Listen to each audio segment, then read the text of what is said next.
संस्कृतिं गुरुं ऋषिकं सैनिकं गाञ्छ वन्दे भारतमातरम् अस्तु तेजस्विनोदीतम् अस्तु च ब्रह्मवर्चसं सम्पादये महिषः सफवीर्यं कृषीमहि नारायणं नमस्कृत्य नरं चैव नरोत्तमं देवीं सरस्वतीं व्यासं ततो जयमुदीरये. ದುರ್ಯೋಧನನ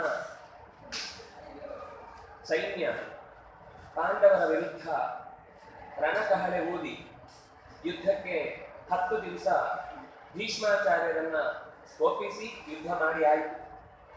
ಮತ್ತೆ 6 ದಿನಗಳ ಕಾಲ ದ್ರೋಣಾಚಾರ್ಯರು ಸೇನಾಧಿಪತ್ಯವನ್ನು ವಹಿಸಿದ್ರು ಅನ್ನೋದನ್ನು ನಾವು ನೋಡ್ತೇವೆ. ಒಟ್ಟು 18 ದಿವಸದಲ್ಲಿ ಮೊದಲ 10 ದಿವಸವನ್ನ ಮ್ಯಾಕ್ಸಿಮಮ್ ಇಡೀ ಸೇನೆಯನ್ನ ರಕ್ಷಿಸುವ ಜವಾಬ್ದಾರಿಯನ್ನ ಭೀಷ್ಮಾಚಾರ್ಯ ವಹಿಸಿಕೊಂಡ್ರು.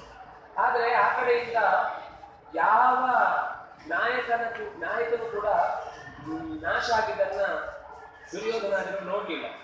ಆವಾಗ ಕೋಪ ಮಾಡಿಕೊಂಡು ದ್ರೋಣಾಚಾರ್ಯರಿಗೆ 5 ದಿವಸ ಕಳೆದು 6ನೇ ದಿವಸ ಚೂರು ಸಿಟ್ಟು ಮಾಡ್ಕೊಂಡು ಬೈತಾರೆ. ವಸ್ತುತಃ ಅವರು ಶಿಷ್ಯ, ಆದ್ರೆ ದ್ರೋಣಾಚಾರ್ಯರ ಹತ್ರ ತಾನು ರಾಜನಂತೆ ವರ್ತಿಸ್ತಾನೆ. ರಾಜ ವಚನಮಬ್ರವಿ, ರಾಜನಾಗಿ ನಿಂತು ನಾನು ರಾಜನಾಗಿ ನಿಮ್ಮ ಹತ್ರ ಹೇಳ್ತಾ ಇದ್ದೇನೆ, ನೀವು ಏನು ಕೂಡ ನಮ್ಮ ಪರವಾಗಿ ಹೋರಾಡ್ತಾ ಇಲ್ಲ, ಸುಮ್ಮನೆ ಡಿಫೆನ್ಸ್ ಮಾಡ್ತಾ ಇದ್ದೀರಿ ಅಂತ ಸಿಟ್ಟು ಮಾಡಿಕೊಂಡು ಬೈತಾನೆ.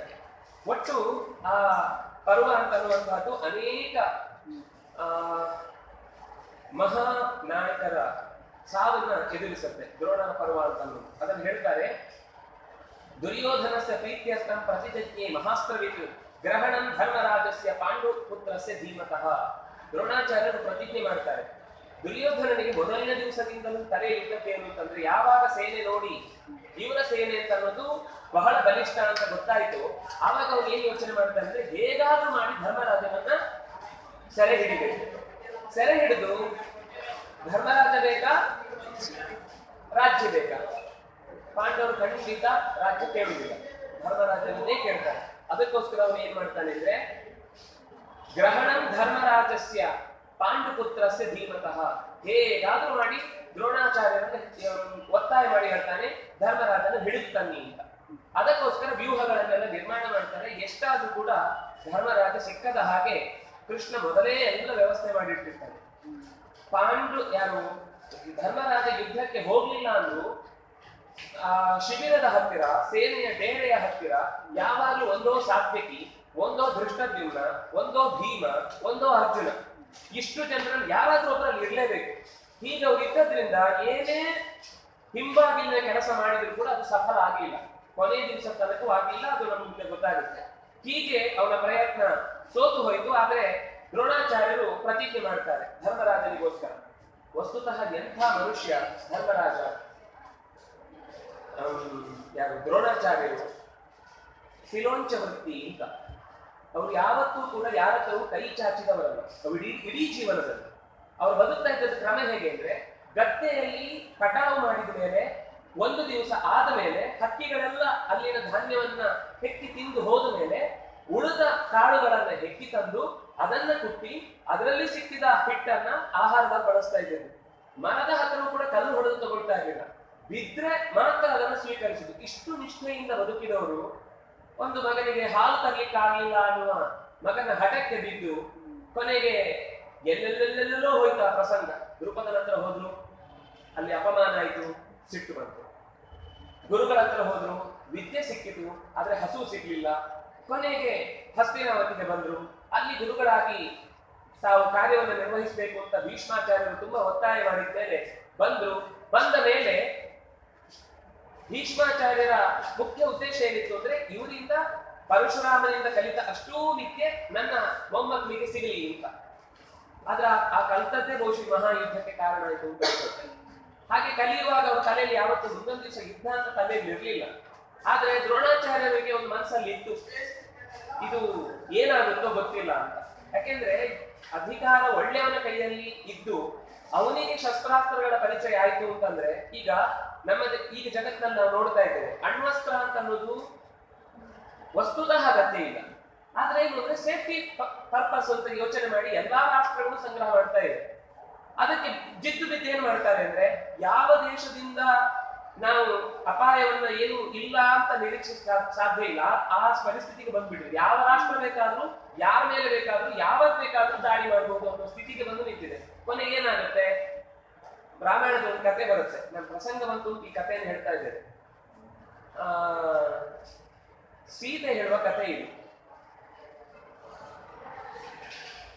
ರಾಮಚಂದ್ರನಿಗೆ ಯುದ್ಧ ಬೇಡ ಅಂತ ಹೇಳ್ತಾಳೆ. ಅಂದ್ರೆ ಅಲ್ಲಿ ಈ ರಾಕ್ಷಸರೆಲ್ಲ ಬಂದು ಯುದ್ಧ ಮಾಡುವಾಗ ಯುದ್ಧ ಬೇಡ ಅಂತ ಹೇಳ್ತಾರೆ. ಅದಕ್ಕೊಂದು ಕತೆ ಹೇಳ್ತಾರೆ. ಒಬ್ಬ ಋಷಿಕುಮಾರ ಇದ್ದಂತೆ. ಅವನು ತಪಸ್ ಮಾಡ್ಬೇಕು ಅಂತ ಬಹಳ ವರ್ಷದಿಂದ ತಪಸ್ ಮಾಡ್ತಾ ಇದ್ದ, ಪ್ರಯತ್ನ ಮಾಡ್ತಾ ಇದ್ದ. ಆದ್ರೆ ಅವನಿಗೆ ನಿಜವಾಗಿ ಆ ತಪಸ್ಸು ಮಾಡುವಂತಹ ಯೋಗ್ಯತೆ ಇರಲಿಲ್ಲ. ಆದ್ರೆ ತಪಸ್ಸು ಮಾಡಿದ್ಮೇಲೆ ವರ ಕೊಡ್ಲೇಬೇಕು. ಕೊಟ್ಟ ಮೇಲೆ ಅವ್ನು ಏನ್ ಮಾಡ್ತಾನೆ ಅಂತ ಗೊತ್ತಿಲ್ಲ, ಅದೊಂದು ಭಯ ಇತ್ತು. ಅದಕ್ಕೋಸ್ಕರ ಇಂದ್ರ ಏನ್ ಮಾಡಿದ ಅಂದ್ರೆ, ಒಂದು ಸರ್ತಿ ಬಂದು ಒಬ್ಬ ಕ್ಷತ್ರಿಯನ ವೇಷದಲ್ಲಿ, ರಾಜನ ವೇಷದಲ್ಲಿ ಬಂದು ಒಂದು ಕತ್ತಿ ಕೈಯಲ್ಲಿ ಕೊಟ್ಟ. ನಾನು 1 ವರ್ಷ ತೀರ್ಥಯಾತ್ರೆಗೆ ಹೋಗ್ತಾ ಇದ್ದೇನೆ, ಇದು ಜಂತು ಹಿಡಿಬಾರ್ದು, ತುಕ್ಕು ಹಿಡಿಬಾರ್ದು, ಹಾಗೆ ಇದನ್ನು ನೋಡ್ಕೋ ಅಂತ. ನಾನು 1 ವರ್ಷ ವಾಪಸ್ ಬಂದು ಇಲ್ಲಿ ತಿಳಿಸ್ಕೊತೇನೆ, ಇದು ನನ್ನ ಇಡೀ ಮನೆತನದ ಗುರುತು, ಇದು ನನ್ನ ಕೈಯಲ್ಲಿ ಇಲ್ಲ ಅಂದ್ರೆ ನಾನು ಆ ದೇಶದ ರಾಜ ಅಲ್ಲ ಅಂತ ನನ್ನನ್ನು ನಿರಾಕರಿಸಿಬಿಡ್ತಾರೆ, ಅದಕ್ಕೋಸ್ಕರ ಇದನ್ನು ಇಟ್ಕೋ ಅಂತ. ಆ ಹುಡುಗ ತಗೊಂಡ ಮೇಲೆ ತಪಸ್ಸಿಗೆ ಕೂತಾಗ ಒಂದು ಕನಸು, ಅಂದ್ರೆ ತಪಸ್ಸಿನಲ್ಲಿ ಕೂತಾಗಲೂ ಜ್ಞಾನ ಅವನಿಗೆ ಕತ್ತಿದೆ. ದೊಡ್ಡ ಜವಾಬ್ದಾರಿ, 1 ವರ್ಷ ಉಳಿಸ್ಬೇಕು ಅಂತ. ಸ್ವಲ್ಪ ದಿವಸ ಮೊದಲಷ್ಟು ಟೆನ್ಷನ್ ತಗೊಂಡಿಲ್ಲ. ಆದ್ರೆ ದಿನಕ್ಕೆ ಹೋದ ಹಾಗೆ ಆಮೇಲೆ ಅನ್ನಿಸ್ತು ಏನಾಗಿದೆ ಅಂತ ಒಮ್ಮೆ ನೋಡೋಣ ಅಂತ ಹೊರ ತೆಗೆದು ನೋಡಿದ್ರೆ ನಿಧಾನಕ್ಕೆ ಒಂಚೂರು ಅದರಲ್ಲಿ ತುಕ್ಕು ಹಿಡಿಯುವ ಹಾಗೆ ಲಕ್ಷಣಗಳು ಕಂಡು. ಏನ್ ಮಾಡ್ದ, ಸ್ವಲ್ಪ ಒರೆಸಿದ್ರು ಹೋಗ್ಲಿಲ್ಲ. ತಿಕ್ಕಿದ ಮೇಲೆ ಹರ್ತ ಆಯ್ತೋ ಇಲ್ಲೋ ಗೊತ್ತಾಗ್ಲಿಲ್ಲ. ಒಂಚೂರು ಹುಲ್ಲು ಕಟ್ ಮಾಡಿದ. ಹುಲ್ಲು ಕಟ್ಟಾಗುತ್ತೆ, ಬರೀ ಕಟ್ಟಿಯಲ್ಲಿ ಹೊಡೆದ್ರು ಕಟ್ಟಾಗುತ್ತೆ. ಕತ್ತಿಯ ಲಕ್ಷಣ ಅಂತ ಹೆಂಗ್ ಗೊತ್ತಾಗುತ್ತೆ? ದಿನ ಹೋದ ಹಾಗೆ ಸ್ವಲ್ಪ ಮರಗಳನ್ನು ಕತ್ತರಿಸ್ಲಿಕ್ಕೆ ಶುರು ಮಾಡಿದ, ಗೆಲ್ಲುಗಳನ್ನು ಕತ್ತರಿಸ್ಲಿಕ್ಕೆ ಶುರು ಮಾಡಿದ. ಮರ ಕತ್ತರಿಸುವುದು ಕೂಡ ಕತ್ತಿಯನ್ನು ದೊಡ್ಡ ಸಾಹಸ ಏನಲ್ಲ. ಮೂಳೆ ಎನ್ನುವುದು ಜಗತ್ತಿನಲ್ಲಿ ಅತ್ಯಂತ ಗಟ್ಟಿಯಾದ ಪದಾರ್ಥ, ಅದನ್ನೂ ಕತ್ತರಿಸುವ. ಯಾಕಂದ್ರೆ ರಾಜ ಯುದ್ಧ ಮಾಡುವಾಗ ಮರ ಕಟ್ಟು ಮಾಡುವುದಲ್ಲ, ಅವನು ಕ್ಷತ್ರಿಯನಾಗಿ ಯುದ್ಧ ಮಾಡುವಾಗ ಕಟ್ಟು ಮಾಡುವುದು ಶತ್ರುಗಳ ತಲೆಯನ್ನು. ಹಾಗಾಗಿ ಶತ್ರುಗಳು ನನಗೆ ಇಲ್ಲಿ ಯಾರು ಇಲ್ಲದೆ ಇದ್ರು ಕೂಡ ಪ್ರಾಣಿಗಳನ್ನ ಒಂದ್ ಸ್ವಲ್ಪ ಹೊಡೆದು ನೋಡ್ಬೇಕು, ಕತ್ತಿ ಹರಿತಾ ಇದೆಯೋ ಇಲ್ಲೋ, ವಾಪಸ್ ಬರುವಾಗ ನಾನು ಕೊಡ್ಬೇಕಲ್ವ ಹಾಗೆ ಅಂತ ಹೇಳಿ ಪ್ರಾಣಿಗಳ ತಲೆ ಕತ್ತರಿಸಕ್ಕೆ ಶುರು ಮಾಡಿದ. ಹೋಗಿ ತಪಸ್ಸು ಮರೆತು ಹೋಗಿ ಅವನು ಪೂರ್ತಿ ದರೋಡೆಕೋರನಾಗ್ಬಿಟ್ಟ. ಒಂದ್ಸರ್ತಿ ಒಂದು ತಲೆ ಕತ್ತರಿಸಬೇಕು ಅಂತ ಶುರು ಮಾಡಿದವನೇ ಯಾರೋ ಒಬ್ಬ ಕಾಲುದಾರಿಯಲ್ಲಿ ಕಾಡಿನ ಮಧ್ಯದಲ್ಲಿ ಬಂದವರನ್ನ ಒಮ್ಮೆ ನೋಡಿಯೇ ಬಿಡಬೇಕು ಅಂತ ಕತ್ತರಿಸಿದ. ಅವನ ಇಡೀ ಲೈಫು ತಪಸ್ಸು. ಈಗ ನಿಜವಾಗಿ ಅವನ ಇದಕ್ಕೆ ಕ್ರಿಮಿನಾಲಜಿ ಇರ್ತಾರೆ. ಕೆಲವೊಮ್ಮೆ ತಪ್ಪು ಮಾಡ್ತಾರೆ ಅಂತ ಗೊತ್ತಿರೋದು ನಮ್ಗೆ ಅನ್ಸುತ್ತೆ, ತಪ್ಪು ಮಾಡಿದ್ದಲ್ವಾ, ಯಾಕೆ ಅವ್ನ ಕೈ ಕತ್ತಿ ಕೊಡ್ಬೇಕಿತ್ತು. ಆದ್ರೆ ಕೆಲವೊಮ್ಮೆ ಅವ್ರು ತಪ್ಪು ಮಾಡ್ತಾರೆ ಅಂತ ಗೊತ್ತಿರುತ್ತೆ, ಆದ್ರೆ ಪ್ರೂವ್ ಮಾಡ್ಲಿಕ್ಕೆ ಆಗಿರುವುದಿಲ್ಲ. ಆವಾಗ ಬೇಕು ಅಂತ ಒಂದು ಸಿಚುವೇಶನ್ ಕ್ರಿಯೇಟ್ ಮಾಡ್ತಾರೆ. ಮಾಡಿ ಆಗ್ಲೂ ಅವನು ಅಪಕೃಷ್ಟೋಪಿ ಅಪಥಂ ಕೋಪಿನ ಭಜತೆ. ಯಾವಾಗ ದಾರಿ ತಪ್ಪಿದಾಗ್ಲೂ ಯಾರು ತಪ್ಪು ಕೆಲಸ ಮಾಡುವುದಿಲ್ವೋ ಅವನು ಪೂರ್ಣ ಪ್ರಮಾಣದಲ್ಲಿ ಬದುಕಿನಲ್ಲಿ ಯಶಸ್ಸನ್ನು ಸಾಧಿಸ್ತಾನೆ. ಅವನ ಬಗ್ಗೆ ಯಾವತ್ತು ಬೇಕಾದ್ರೂ ನಂಬಬಹುದು. ಕೆಲವೊಮ್ಮೆ ಇವತ್ತು ನಾವು ಪೇಪರ್ ಅಲ್ಲಿ ಯಾವಾಗ್ಲೂ ನೋಡುದು ಏನೇ ದರೋಡೆ ಆದಾಗ್ಲೂ ತುಂಬಾ ಕಷ್ಟ ಇತ್ತು, ಅದಕ್ಕೋಸ್ಕರ ದರೋಡೆ ಮಾಡಿದೆ ಅಂತ. ಹಾಗೂ ತಪ್ಪೆ. ಒಂದು ದಿವಸ ಇವತ್ತು ಕಷ್ಟ ಅನ್ನೋ ಹೆಸರಿತ್ತು, ನಾಳೆ ಅದು ಅಭ್ಯಾಸ ಆಗಿ ಕೊನೆಗೆ ಅದೇ ಒಂದು ಹವ್ಯಾಸ ಆಗಿ ಹೋಗುತ್ತೆ. ಅದಕ್ಕೋಸ್ಕರ ತಪ್ಪಿಯೂ ಕಷ್ಟ ಇದ್ದಾಗಲೂ ತಪ್ಪು ದಾರಿ ತುಳಿಬಾರ್ದು ಅನ್ನುವ ಒಂದು ಕಥೆಯನ್ನ ಸೀತೆ ಹೇಳ್ತಾರೆ. ಹಾಗಾಗಿ ಈ ಆಯುಧದ ಬಳಕೆ ಒಂದು ಸರ್ತಿ ಶುರು ಮಾಡಿದ್ರೆ ಆಮೇಲೆ ಅದು ಕೈ ತಪ್ಪುವುದೇ ಇಲ್ಲ, ಮತ್ತೆ ಯುದ್ಧ ಮಾಡ್ತಾನೆ ಇರ್ಬೇಕು ಅಂತ ಅನ್ಸುತ್ತೆ, ಬೇಡ ಅಂತ. ಆಮೇಲೆ ರಾಮ ಅದಕ್ಕೆ ಒಳ್ಳೆ ಕಾರಣ ಕೊಡ್ತಾನೆ, ಅವಳು ಒಪ್ಕೊಳ್ತಾಳೆ. ಆದ್ರೆ ರಾಮನ ಈ ಕಥೆಯನ್ನು ಹೇಳುವ ಮೂಲಕ ನಾವು ಸುಮ್ಮನೆ ಬಸ್ಸಲ್ಲಿ ಹೋಗುವಾಗಲೂ ಅವನು ಟಿಕೆಟ್ ಹೊರತು ಕೊಡ್ತಾನೆ, ನಮ್ಮ ಕೈಯಲ್ಲಿ ಸ್ವಲ್ಪ ಹೊತ್ತು ಇರುತ್ತೆ. ಆಮೇಲೆ ಏನಾಗುತ್ತೆ, ನಿಧಾನಕ್ಕೆ ಒಂಚೂರು ಅಪಚ್ಚಿ ಆಗುತ್ತೆ, ಉಂಡೆ ಆಗುತ್ತೆ, ಪೀಸ್ ಆಗುತ್ತೆ, ಗೊತ್ತಿಲ್ಲ. ನಾವು ಬೇಕು ಅಂತ ಮಾಡೋದಲ್ಲ, ಅದು ನಮ್ಮ ಕೈ ತಪ್ಪಿ ಏನ್ ಕೈ ಸಿಕ್ಕಿದ್ರು ಅದನ್ನ ನಾಶ ಮಾಡೋದು ನಮ್ಮ ಕೈ ಸಹಜವಾದ ಸ್ವಭಾವ. ಹಾಗಾಗಿ ಅದು ತುಂಬಾ ಎಚ್ಚರದಲ್ಲಿ ಇರಬೇಕು ಅನ್ನೋದಕ್ಕೋಸ್ಕರ ಹೇಳಿದ್ರು. ಇಲ್ಲಿ ದ್ರೋಣಾಚಾರ್ಯರು ಇದೇ ರೀತಿ ಮೊದಲು ಯುದ್ಧ ಮಾತ್ರ ನಾನು ನಿಮ್ಮ ಸೇಫ್ಟಿಗೋಸ್ಕರ ಬರ್ತೇನೆ ಅಂತ ಒಪ್ಕೊಂಡು, ಆದ್ರೆ ಹೋಗ್ತಾ ಹೋಗ್ತಾ ಹೋಗ್ತಾ ಅವರಿಗಿರುವ ಯಾರಿಗೆ ಆದ್ರೂ ಕೂಡ ತಾನು ಕಲಿತ ವಿದ್ಯೆಯನ್ನು ಪ್ರಯೋಗಿಸುವಾಗ ಆಮೇಲೆ ಅದರ ಮೇಲೆ ಇನ್ನೂ ಹೆಚ್ಚು ಹತೋಟಿ ಸಾಧಿಸಬೇಕು ಅಂತ ಶುರುವಾಗ್ತಾ ಪಾಂಡವರ ವಿರುದ್ಧ ಪ್ರತಿಜ್ಞೆಯನ್ನೇ ಮಾಡ್ತಾನೆ, ನಾನು ದಿನಕ್ಕೆ 10,000 ತಲೆಗಳನ್ನು ತೆಗೀತೇನೆ ಅಂತ ದ್ರೋಣಾಚಾರ್ಯರು ಪ್ರತಿಜ್ಞೆ ಮಾಡುವುದು. ವಸ್ತುತಃ ಮಹಾರಾಜನ ಲಕ್ಷಣ ಏನಂದ್ರೆ 10,000 ತನ್ನ ಸೈನ್ಯವನ್ನು ಉಳಿಸ್ಕೊಂಡು ಎದುರುಗಡೆ 10,000 ಸೇನೆಯನ್ನ ನಾಶ ಮಾಡ್ತೇನೆ ಅಂತ. ಆದ್ರೆ ಅದನ್ನು ಅವರು ಅಲ್ಲಿ ತನಕ ಮಾಡಿರ್ಲಿಲ್ಲ. ಕೇವಲ ರಕ್ಷಣೆಯ ದೃಷ್ಟಿಯಿಂದ ಮಾತ್ರ, ಡಿಫೆನ್ಸ್ ಮಾತ್ರ ಆಡ್ತಾ ಇದ್ರು. ದುರ್ಯೋಧನ ಪ್ರೀತ್ಯರ್ಥಂ ಶುರು ಮಾಡಿದ್ರು ಯುದ್ಧಕ್ಕೆ. ಆಗ ಕೃಷ್ಣ ಯೋಚನೆ ಮಾಡಿದ, ಇದು ಹೀಗೆ ಬೆಳೆದ್ರೆ ದ್ರೋಣಾಚಾರ್ಯರು ಇನ್ನು ಜಾಸ್ತಿ ದಿವಸ ಇದ್ರೆ ಕಷ್ಟ ಆಗುತ್ತೆ. ವಸ್ತುತಃ ಅವರ ವೈಯಕ್ತಿಕ ಅವರ ಸ್ವಭಾವಕ್ಕೂ ಅದು ಸರಿ ಹೋಗ್ತಾ ಇಲ್ಲ. ಅವನ ಪ್ರೀತಿ ಅವರಿಗೆ ವಸ್ತುತಃ ಮನಸ್ಸಿನಲ್ಲಿ ಸುಖದಿಂದ ಮಾಡ್ತಾ ಇರೋದಲ್ಲ, ಅವನಿಗೆ ನಾನು ಮಾತು ಕೊಟ್ಟಿದ್ದೇನೆ ಅದಕ್ಕೋಸ್ಕರ ಮಾತು ಉಳಿಸ್ಕೋಬೇಕು ಅಂತ. ಹಿಂದಿನವರಿಗೆ ಎಲ್ರಿಗೂ ಕೂಡ ಮಾತು ಅನ್ನೋದು ತುಂಬಾ ದೊಡ್ಡ ಜೀವನದ, ಅದು ಕಳ್ಕೊಂಡೆ ಅಂದ್ರೆ ತಾನೇ ಸತ್ತೆ ಅಂತ ಅನ್ನುವಷ್ಟು ಭಾವ ಅವರಿಗೆ. ಹಾಗಾಗಿ ಕೊನೆಗೆ ಮಾತು ಉಳಿಸ್ಕೊಳ್ಬೇಕು ಅಂತ ಮಾಡಿದ್ದಕ್ಕೆ ದೃಷ್ಟದ್ಯುಮ್ನನ್ನ ತಂದು ದ್ರೋಣಾಚಾರ್ಯರು ಅವರ ಆಯುಷ್ಯವನ್ನು ಕಳ್ಕೊಳ್ಳುವಂತ ಪರಿಸ್ಥಿತಿ. ಯಾಕೆಂದ್ರೆ ಹುಟ್ಟಿದ್ದೇ ದೃಷ್ಟದ್ಯುಮ್ನ ದ್ರೋಣಾಚಾರ್ಯರನ್ನ ಸಾಯಿಸಬೇಕು ಅಂತ. ದ್ರುಪದ ಹಾಗೆ ಯಜ್ಞ ಮಾಡಿ ಕೇಳಿತು, ನನ್ಗೆ ದ್ರೋಣಾಚಾರ್ಯರನ್ನ ಸಾಯಿಸುವ ಒಬ್ಬ ಮಗ ಮತ್ತು ಅರ್ಜುನನಂತಹ ವೀರನನ್ನ ಮದುವೆಯಾಗುವ ಮಗಳು ಎರಡು ಬೇಕು ಅಂತ ಕೇಳಿದ್ದಕ್ಕೆ ದೃಷ್ಟದ್ಯುಮ್ನ ಹುಟ್ಟಿದ. ಆ ದೃಷ್ಟದ್ಯುಮ್ನ ತನ್ನ ಕೆಲಸದಂತೆ ದ್ರೋಣಾಚಾರ್ಯರನ್ನ ಹತ್ಯೆ ಮಾಡಿದ. ಅಲ್ಲಿ ಮಧ್ಯದಲ್ಲಿ ಅದಕ್ಕೆ ಕಥೆ ಇರುವಂತದ್ದು ಅಶ್ವತ್ಥಾಮ ಹತಃ ಕುಂಜರಃ ಅನ್ನುವ ಒಂದು ಮಾತು. ಅಲ್ಲಿ ಅಶ್ವತ್ಥಾಮ ಅನ್ನುವ ಆನೆ ಸಾಯುತ್ತೆ. ಆ ಆನೆ ಸತ್ತಾಗ ಕೃಷ್ಣ ಅದನ್ನು ಹೇಳಿ ಹೇಳ್ತಾನೆ, ಧರ್ಮರಾಜ ನಾನು ಸುಳ್ಳು ಹೇಳಲ್ಲ ಅಂತ ಸತ್ಯಂ ಭಟ್ಟಂತರ ಗಟ್ಟಿಯಾಗಿ ಒದರದೆ ಕೊನೆಗೂ ಒಳಗಿನಿಂದ ಒಂದು ಕುಂಜರ ಅನ್ನುವ ಶಬ್ದವನ್ನು ನೆಟ್ಟಗೆ ಹೇಳುವ ರೀತಿಯಲ್ಲಿ ನಡೆಸ್ತಾನೆ. ಕೊನೆಗೆ ಮಗ ಸತ್ತ ಅನ್ನುವ ಭಾವದಿಂದ ದ್ರೋಣಾಚಾರ್ಯರು ಶಸ್ತ್ರತ್ಯಾಗ ಮಾಡ್ತಾರೆ. ಶಸ್ತ್ರತ್ಯಾಗ ಮಾಡಿ ಯೋಗದ ಬಲದಿಂದಲೇ ಪ್ರಾಣ ಬಿಡ್ತಾ ಇರ್ತಾರೆ. ಆದ್ರೆ ಲೋಕಕ್ಕೆ ಕಾಣುವ ಹಾಗೆ ಅಷ್ಟೊತ್ತಿಗೆ ದೃಷ್ಟದ್ಯುಮ್ನ ಬಂದು ತಲೆ ತೆಗಿತಾನೆ. ಒಟ್ಟು ಇಷ್ಟು ನಡೆದ ಕಥೆ. ಅದು ಯಾಕೆ ಹಾಗೆ ಮಾಡಿಸಿದ, ಅಶ್ವತ್ಥಾಮನ ಸಾವು ಅನ್ನೋದನ್ನು ಯಾಕೆ ಹೇಳಿಸಿದ ಅನ್ನೋದನ್ನ ನಾವು ಮತ್ತೆ ಆ ಪ್ರಸಂಗ ಬಂದಾಗ ಜಿಜ್ಞಾಸೆ ಮಾಡೋದು. ತುಂಬಾ ಚೆನ್ನಾಗಿ ಕೃಷ್ಣ ಅದಕ್ಕೆ ಡೆಫಿನೇಷನ್ ಕೊಡ್ತಾನೆ. ಸತ್ಯ ಅಂದ್ರೆ ಯಾವುದು, ಸುಳ್ಳು ಅಂದ್ರೆ ಯಾವುದು, ಹಿಂಸೆ ಅಂದ್ರೆ ಯಾವುದು, ಅಹಿಂಸೆ ಅಂದ್ರೆ ಯಾವುದು ಅನ್ನುವ ಮಾತುಗಳನ್ನೆಲ್ಲ ಅಲ್ಲಿ ಕೃಷ್ಣನ ಬಾಯಿಯಲ್ಲಿ ನೋಡ್ಲಿಕ್ಕಿದೆ. ಇಷ್ಟು ಈ ದ್ರೋಣಾಚಾರ್ಯರ ಪರ್ವದಲ್ಲೇ ನಡೆದದ್ದು ಪದ್ಮವ್ಯೂಹ. ನಾವಿವತ್ತು ಓದುವಾಗ ಎಲ್ಲ ಕಡೆ ಚಕ್ರವ್ಯೂಹ ಅಂತಿದೆ. ಮೂಲತಃ ಮಹಾಭಾರತ ಹೇಳಿದ್ದು ಪದ್ಮವ್ಯೂಹ ಅಂತ. ಅವತ್ತೇ ಏನಾಗಿದೆ ಅಂದ್ರೆ ಸಂಶಪ್ತಕರು ಅಂತ 9 ಕೋಟಿ ಜನ ರಾಕ್ಷಸರು ದಾಳಿ ಮಾಡ್ಲಿಕ್ಕೆ ಅಂತ ಬಂದಾಗ ಆ ಕಡೆಯಿಂದ ಒಂದು ಕರೆ ಬರುತ್ತೆ, ನಾವು ಅಪಾಯದಲ್ಲಿದ್ದೇವೆ, ನಮ್ಮನ್ನು ರಕ್ಷಿಸಬೇಕು ಅಂತ ಬೇರೆ ದೇಶದ ಕಡೆಯಿಂದ. ಆವಾಗ ಕೃಷ್ಣನನ್ನ ಮುಂದಿಟ್ಟುಕೊಂಡು ಸಂಶಪ್ತಕರನ್ನ ಕೊಲ್ಲಿಕ್ಕೆ ಹೋಗುವ ದಿವಸವೇ ಪದ್ಮವ್ಯೂಹ ರಚನೆ ಆಗುತ್ತೆ. ಜಯದ್ರಥ ಆ ವ್ಯೂಹದ ಹೆಬ್ಬಾಗಿಲಲ್ಲಿ ನಿಂತು ಎಲ್ಲರನ್ನ ಸೋಲಿಸ್ತಾನೆ. ವಸ್ತುತಃ ಭೀಮಸೇನನಿಗಿಂತ ಬಲಿಷ್ಠ ಅಲ್ಲ ಜಯದ್ರಥ. ಆದ್ರೆ ಒಂದು ದಿವಸಕ್ಕೆ ನಾನು ಪಾಂಡವರನ್ನೆಲ್ಲರನ್ನೂ ಗೆಲ್ಲಬೇಕು ಅಂತ ರುದ್ರದೇವರ ಹತ್ರ ತಪಸ್ಸು ಮಾಡಿ ವರ ಪಡೆದಿದ್ದ. ಹಾಗಾಗಿ ಧರ್ಮರಾಜನಾಗಲಿ, ಭೀಮನಾಗಲಿ, ನಕುಲನಾಗಲಿ, ಸಹದೇವನಾಗಲಿ ಒಳ ಪ್ರವೇಶ ಮಾಡ್ಲಿಕ್ಕೆ ಆಗ್ಲಿಲ್ಲ. ಅವತ್ತು ಪ್ರವೇಶ ಮಾಡಿದ್ದು ಅಭಿಮನ್ಯು ಪ್ರವೇಶ ಮಾಡಿದ. ಯಾಕೆಂದ್ರೆ ಒಂದು ಪಾಂಡವರದ್ದು ಮಾತ್ರ ಕೇಳಿದ್ದ, ಉಳಿದವರು ಯಾರನ್ನು ಕೇಳಿದ್ದ. ಇನ್ನೂ ಯುದ್ಧ ಮಾಡ್ಲಿಕ್ಕೆ ಸಾಧ್ಯ ಆಗ್ತಿದ್ದು ಅರ್ಜುನನಿಗೆ, ಅವನಲ್ಲಿಲ್ಲ. ಒಳಗೆ ಪ್ರವೇಶ ಮಾಡಿ ಅವನನ್ನ ತುಂಬಾ ಚೆನ್ನಾಗಿದೆ ಅಭಿಮನ್ಯುವಿನ ಕಾಳಗ ಅಂದ್ರೆ. ಅವನು ಹುಡುಗ ಇವನನ್ನು ಏನು ಒಳಗೆ ಕಳಿಸಿದ್ದು ಅಂದ್ರೆ ಅವನು ಹೇಳ್ತಾನೆ, ನಾನು ಹುಡುಗ ಇರ್ಬೋದು, ನನ್ನ ಬಾಣಕ್ಕೆ ಹುಡುಗತನ ಇಲ್ಲ, ಅದು ಯಾರನ್ನು ಬೇಕಾದ್ರೂ ಯಾವಾಗ ಬೇಕಾದ್ರೂ ಎದೆ ಸೀಳಬಹುದು ಅಂತ ಎಲ್ಲ ಹೇಳಿ ತನ್ನ ಧೈರ್ಯದ ಮಾತು ತೋರಿಸಿ ಎಲ್ಲರನ್ನೂ ಸೋಲಿಸ್ತಾನೆ. ಆದ್ರೆ ಅವರೊಂದು ಅವತ್ತು ನಿರ್ಣಯ ಮಾಡ್ಕೊಂಡಿದ್ರು, ಇವತ್ತೇನಾದ್ರೂ ಸರಿ ಪಾಂಡವರಿಂದ ನಾವು ಅವರ ಕಡೆಯಲ್ಲಿ ಶೋಕಾಚರಣೆ ಮಾಡುವ ಹಾಗೆ ಮಾಡ್ಲೇಬೇಕು. ಅದಕ್ಕೋಸ್ಕರ ಎಲ್ಲರೂ ಒಟ್ಟು ಸೇರಿ ಒಬ್ಬನನ್ನು ಎದುರಿಸ್ತಾರೆ. ಒಬ್ಬನನ್ನು ಎದುರಿಸುವಾಗಲೂ ಅವ್ರು ಸೋಲಲ್ಲ. 6 ಜನ ಒಟ್ಟಿಗೆ, ದುರ್ಯೋಧನ, ದುಶ್ಯಾಸನ, ಕರ್ಣ, ಆ ಕಡೆಯಿಂದ ಶಲ್ಯ, ಭೀಷ್ಮ ಇರಲಿಲ್ಲ, ದ್ರೋಣ, ಇನ್ನೊಬ್ಬ ಮಧ್ಯದಲ್ಲಿ ವಿಕರ್ಣನು ಯಾರೋ ಇರ್ತಾರೆ. ಇಷ್ಟೂ ಜನ ಸೇರಿ ಒಟ್ಟಿಗೆ ಯುದ್ಧ ಮಾಡ್ತಾರೆ. ಮಾಡಿದಾಗ್ಲೂ ತನ್ನ ಯುದ್ಧದ ಕೌಶಲ್ಯ ಏನು ಕಮ್ಮಿ ಆಗುದಿಲ್ಲ. ಕೊನೆಗೆ ಕರ್ಣನನ್ನ ಹಿಂದಿನಿಂದ ಬಾಣ ಬಿಡ್ಲಿಕ್ಕೆ ಹೇಳಿ ಅವನ ಧನುಸ್ಸನ್ನು ಪುಡಿ ಮಾಡ್ತಾರೆ. ರಥದ ಮೇಲಿನ ಧ್ವಜವನ್ನು ಬೀಳಿಸ್ತಾರೆ, ರಥದ ಚಕ್ರವನ್ನು ಉರುಳಿಸ್ತಾರೆ. ರಥದ ಪ್ರತಿಯೊಂದು ಕುದುರೆಗಳು ಕೂಡ ಅವನ ರಥದಿಂದ ಬಿಟ್ಟು ಹೋಗುವಾಗ ಮಾಡ್ತಾರೆ.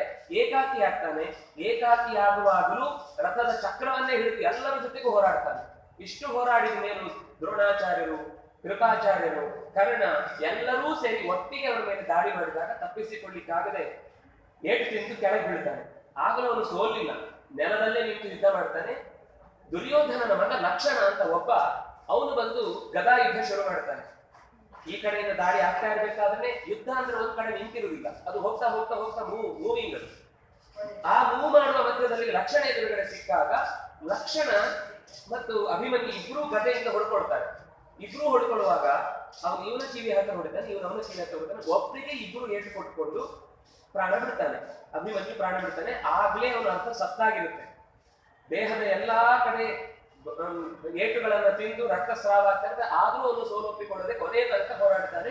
ಈ ಸುದ್ದಿ ರಾತ್ರಿ ಬಂದಂತಹ ಅರ್ಜುನನಿಗೆ ಕಿವಿಗೆ ಬೀಳುತ್ತೆ. ತುಂಬಾ ದುಃಖ ಪಡ್ತಾನೆ. ಅಭಿಮನ್ಯು ಅಂದ್ರೆ ಅವನು ಯಾವಾಗ್ಲೂ ಮಕ್ಕಳು ತಂದೆ ಬದುಕಿರುವಾಗ್ಲೇ ಸತ್ತರೆ ತಂದೆಗೆ ಅದಕ್ಕಿಂತ ದೊಡ್ಡ ನರಕ ಬೇಕಾಗಿಲ್ಲ. ತುಂಬಾ ದುಃಖ ಪಡ್ತಾನೆ. ವಸ್ತುತಃ ಅಷ್ಟು ಗೀತೆಯನ್ನು ಕೇಳಿದವನು ಅರ್ಜುನ. ಯಾವುದು ಸಾಯಲ್ಲ, ಜೀವಕ್ಕೆ ನಾಶ ಇಲ್ಲ ಎಲ್ಲ ಕೇಳಿದಾನೆ. ಆದ್ರೂ ಅವನಿಗೆಲ್ಲ ದುಃಖ ಎದುರಾದಾಗ ಯಾವ ಉಪದೇಶವೂ ತಲೆಗೆ ಹೋಗಲ್ಲ. ಹೇಳುವವನೂ ಕೂಡ ಆ ಕ್ಷಣದಲ್ಲಿ ಏನಾದ್ರೂ ತೊಂದರೆ ಆದ್ರೆ ದುಃಖ ಪಡ್ತಾನೆ. ಆದ್ರೆ ಕೃಷ್ಣ ಆ ರೀತಿ ದುಃಖ ಪಡ್ಲಿಲ್ಲ. ಅವನ ಕಣ್ಣೆದುರುಗಡೆನೆ ಅವನ ನಾರಾಯಣ ಸೈನ್ಯ 10,000 ಜನ, 10 ಲಕ್ಷ ಜನ, ಮತ್ತು ಮುಂದೆ ಯಾದವರ ನಾಶ ಆಗುವಾಗಲೂ ತನ್ನ ಅಣ್ಣ ತಮ್ಮಂದ್ರು, ಅಕ್ಕ ತಂಗಿಯಂದ್ರು, ಅವರ ಮೊಮ್ಮಕ್ಕಳು, ಅವರ ಮರಿಮಕ್ಕಳು ಎಲ್ಲ ಪ್ರಭಾಸ ಕ್ಷೇತ್ರದಲ್ಲಿ ಹೊಡ್ಕೊಂಡು ಸಾಯುವಾಗ್ಲೂ ಸುಮ್ಮನೆ ಇದ್ದ. ಯಾಕೆಂದ್ರೆ ಅವತಾರ ಸಮಾಪ್ತಿ ಮಾಡುವ ಮುಂಚೆ ಎಲ್ಲ ಖಾಲಿ ಮಾಡ್ಕೊಂಡು ಹೋಗ್ಬೇಕಲ್ವಾ. ಬಾಡಿಗೆ ಮನೆಯಿಂದ ಇನ್ನೊಂದು ಮನೆಗೆ ಹೋಗುವಾಗ ಈ ಮನೆದೆಲ್ಲ ತಗೊಂಡು ಹೋಗ್ಬೇಕಲ್ವಾ. ಎಲ್ಲ ತಗೊಂಡು ಹೋಗ್ತೇನೆ ಅಂತ ಹೊರಟ ನಿರ್ಲಿಪ್ತನಾಗಿ ನಗುತ್ತಾ ಆ ಘಟನೆಯನ್ನು ಸ್ವೀಕರಿಸಿದ ಅಂತ ಹೇಳ್ತಾರೆ. ಹಾಗಾಗಿ ಕೃಷ್ಣ ಹೇಳಲಿಕ್ಕೆ ರೈಟ್ಸಿದೆ. ಅದ್ರ ಕೇಳಿದ್ದು ಅರ್ಜುನನ ತಲೆಯಲ್ಲಿ ಬಹಳ ದಿವಸ ಉಳಿಲಿಲ್ಲ. 15ನೇ ದಿವಸಕ್ಕೆ ಎಲ್ಲ ಮರ್ತು ಹೋಗಿ ಜೋರಾಗಿ ಅಳ್ಳಿಕ್ ಶುರು ಮಾಡಿದ. ಆಗ ಕೃಷ್ಣ ಅವನನ್ನ ರಾತ್ರಿ ಅಷ್ಟು ಹತ್ತು ಒಂದು ಜಂಪ್ ಹಿಡಿದಿದೆ. ಅವ ಸುತಃ ರಾತ್ರಿ ನಿದ್ದೆ ಮಾಡುವನಲ್ಲ, ಯಾರು ಅರ್ಜುನ ಕೂತಿದ್ದಾನೆ, ಜಂಪ್ ಹಿಡಿದಿದೆ. ಆ ಜಂಪಿನಲ್ಲಿ ಕೃಷ್ಣ ಅವನನ್ನ ಧ್ಯಾನದ ಅಂದ್ರೆ ಕನಸಿನಲ್ಲಿ ಸೀದಾ ರುದ್ರದೇವರ ಹತ್ರ ಕರ್ಕೊಂಡು ಹೋಗಿದ್ದಾನೆ. ಕನಸಿನಲ್ಲಿ ರುದ್ರದೇವರ ಹತ್ರ ಕರ್ಕೊಂಡು ಹೋಗಿ ಅಲ್ಲಿ ಧ್ಯಾನ ಮಾಡಿಸಿದ್ದಾರೆ.